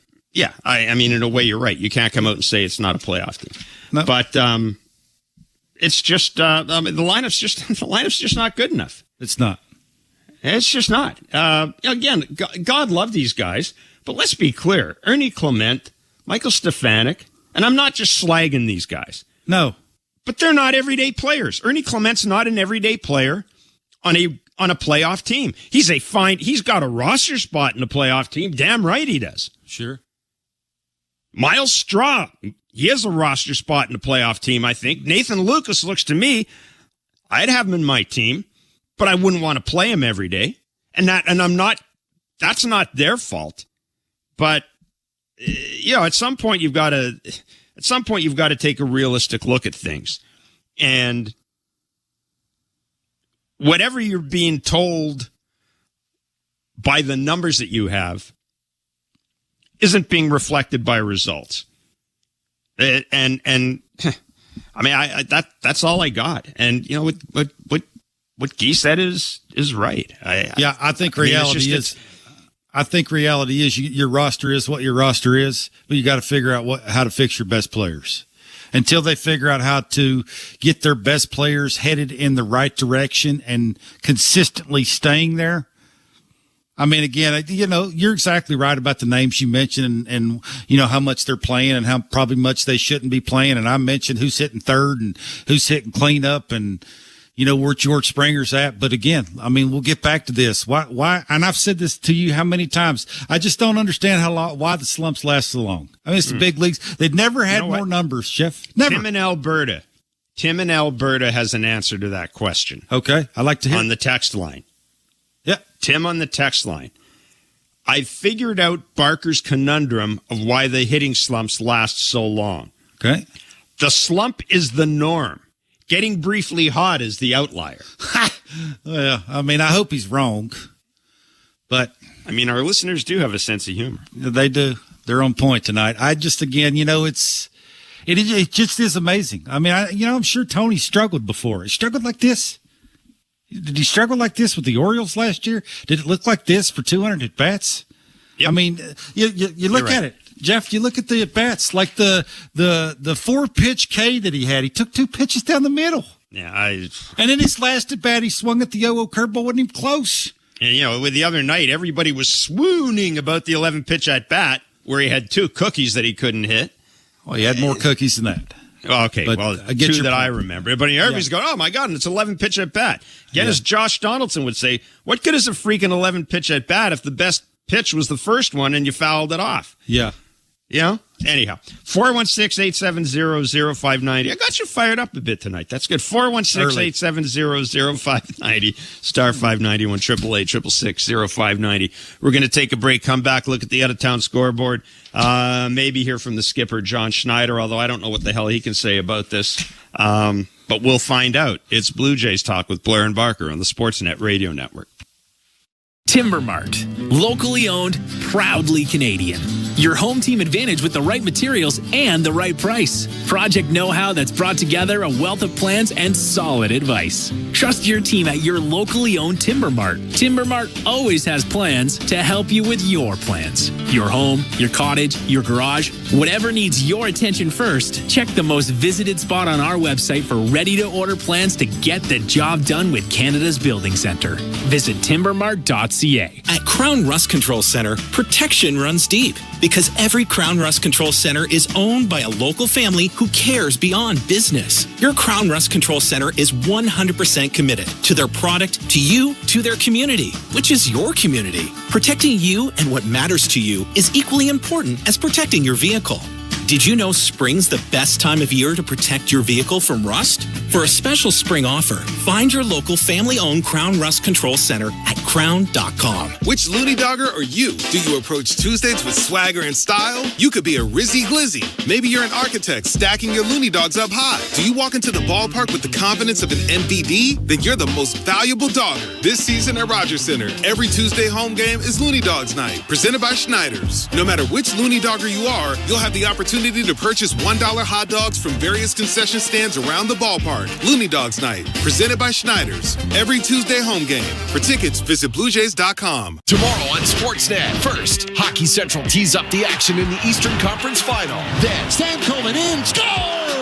Carolina found a lifeline in Game 4. The Hurricanes have Carolina on their minds. The Wales Conference Trophy will have to wait. Now, the series shifts back to Raleigh. Florida Panthers' opportunity to book their ticket to the final. The stakes are high. Who steps up in a massive Game 5? Panthers, Hurricanes, the Stanley Cup playoffs. Watch on Sportsnet. Stream on Sportsnet Plus. Buck Martinez here to tell you about the huge Double XL free topping pizza from Pizza Pizza, just $19.99. That's a whopping 18-inch three-topping thing of beauty for only $19.99. So hurry into Pizza Pizza today and bring a big appetite for a hot and fresh Double XL pizza. I'm loving this big voice. I may just call the game this way. Go to pizzapizza.ca. Knock all your summer projects out of the park with Home Hardware, the official home improvement retailer of the Toronto Blue Jays and your DIY partner in making your dream home a reality. From gardens to garages, back decks to front doors, refreshes and renos, we're here to help you cover all your bases and make every summer project a home run. Visit any of our 1,000+ Home Hardware and Building Center locations, where we're proud to be locally owned and genuinely Canadian. This is Toronto Blue Jays baseball. Racing back Santander. Leaps at the wall, and he made the catch. On Sportsnet 590 The Fan and the Sportsnet Radio Network. It's been a tough road trip, you know what I mean? And I think that you look back at home, and it was the opposite. Hasn't gone our way, the last 4 or 5 games. That's obvious, but you got to keep getting traffic, and you gotta trust the guys to get the hits. When you play every day, you get pissed off kind of in the moment, but then the next day is the next day. That's what we hope. I think the guys are really good at that. It's weird at baseball. It comes and it goes. I can't say that enough, and I know that it sounds bad, but it's just that's kind of how it is when you play every single day and you're facing good pitching every single day. So I just want the guys to keep going about it the right way, and you get guys on, sooner or later you're going to get them in. That is John Schneider, the manager of the Toronto Blue Jays, and I hope he's right about that. Yeah. I'm praying for him. At this point, I am too, and I'm certainly not a religious person. But you know what I did find? You know what I did find here, Kevin? Candles. I found some candles here.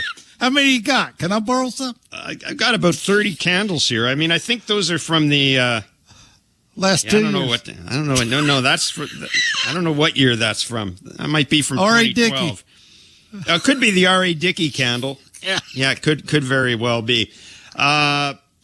Time now to take a look around the American League East. We're going to put on our hazmat suit and look around the American League East. Thanks to our friends at Bet365, you can download the Bet365 app for today's baseball odds and found out why it's never ordinary at Bet365. 19+, play responsibly, Ontario only. Thank God we're in the AL East, folks. Why, Jeff? There's a whole bunch of puke in the AL East right now. That really is the only way to describe it. There really is. Let's go down the scoreboard, shall we? The Boston Red Sox, who some people thought would win the division, quote, easily, losing 5-1 to the Milwaukee Brewers. The Tampa Bay Rays, they're in second place, but they lost 4-2 to the Minnesota Twins. The Baltimore Orioles, 7-4 losers to the St. Louis Cardinals. And thank God for the Yankees, they're leading the Angels 2-0. So as we speak, the American League, as I said, it's just like that. It's a pile. The Yankees are 33-20. Tampa Bay 27-27. Barker's Blue Jays are 26-28. Nope. Barker's Red Sox are 27-30, and Barker's Orioles are 19-35. It's just not. It's not a good division. Yeah, it's a rocky road right now, but rocky. Rockies Road. It's pretty much like a whole division made up of Colorado Rockies. That's actually a good way to put it. Maybe I'm exaggerating a little. Sam in Hamilton, you're on Blue Jays Talk. Hey, guys. First of all, it is extremely frustrating watching this offense. Even if they do win, they still only manage. You look at yesterday's game. The winning run came in a sac fly in the 4th inning. It's just this offense. And the problem I have with this team in the last couple of years is Ross Atkins, who came over from Cleveland, is supposed to be this great scout. The problem is there's nothing coming up. I mean, so we have to live with guys like Michael Stefanik, who's not a major leaguer. Nathan Lukes, who God bless him, but he shouldn't be near this team starting every day as much as he has. Ernie Clement. The problem is they just believe in the wrong guys, and they have nothing coming up. I mean, you talk about the pitching, and we always talk about, Treyu Savage and Arjun Namala, but those guys are so far away. I'm talking about the immediate bats. Like every time I put on Twitter and I see a Boston Red Sox prospect going ballistic, or I see that Kansas City prospect going ballistic, and the MLB's tweeting about it, well, where's our prospect that's so close to the big leagues that can break through, that's going ballistic in the minors? Yeah, listen, I've said I'm not completely a believer in minor league rankings and all that. I think they're subjective. But when everybody on the planet thinks you're one of the worst minor league systems, there's subjective and then there's fact. And what can I say? Every year, doesn't it seem like their best prospect every year is in single A or double A? Not even double A, single A. And that's just not good enough. Spare me this whole thing about, the Jays haven't been in a position where they've had the first pick overall because they've always been competitive, yada, yada, et cetera, et cetera. Listen, that would work if other teams weren't finding guys in the late first rounds or in the second rounds or in the third rounds that are able to contribute. The Jays just haven't done a good job scouting. They haven't done a good job in the international market either, for the most part. Yariel Rodriguez was an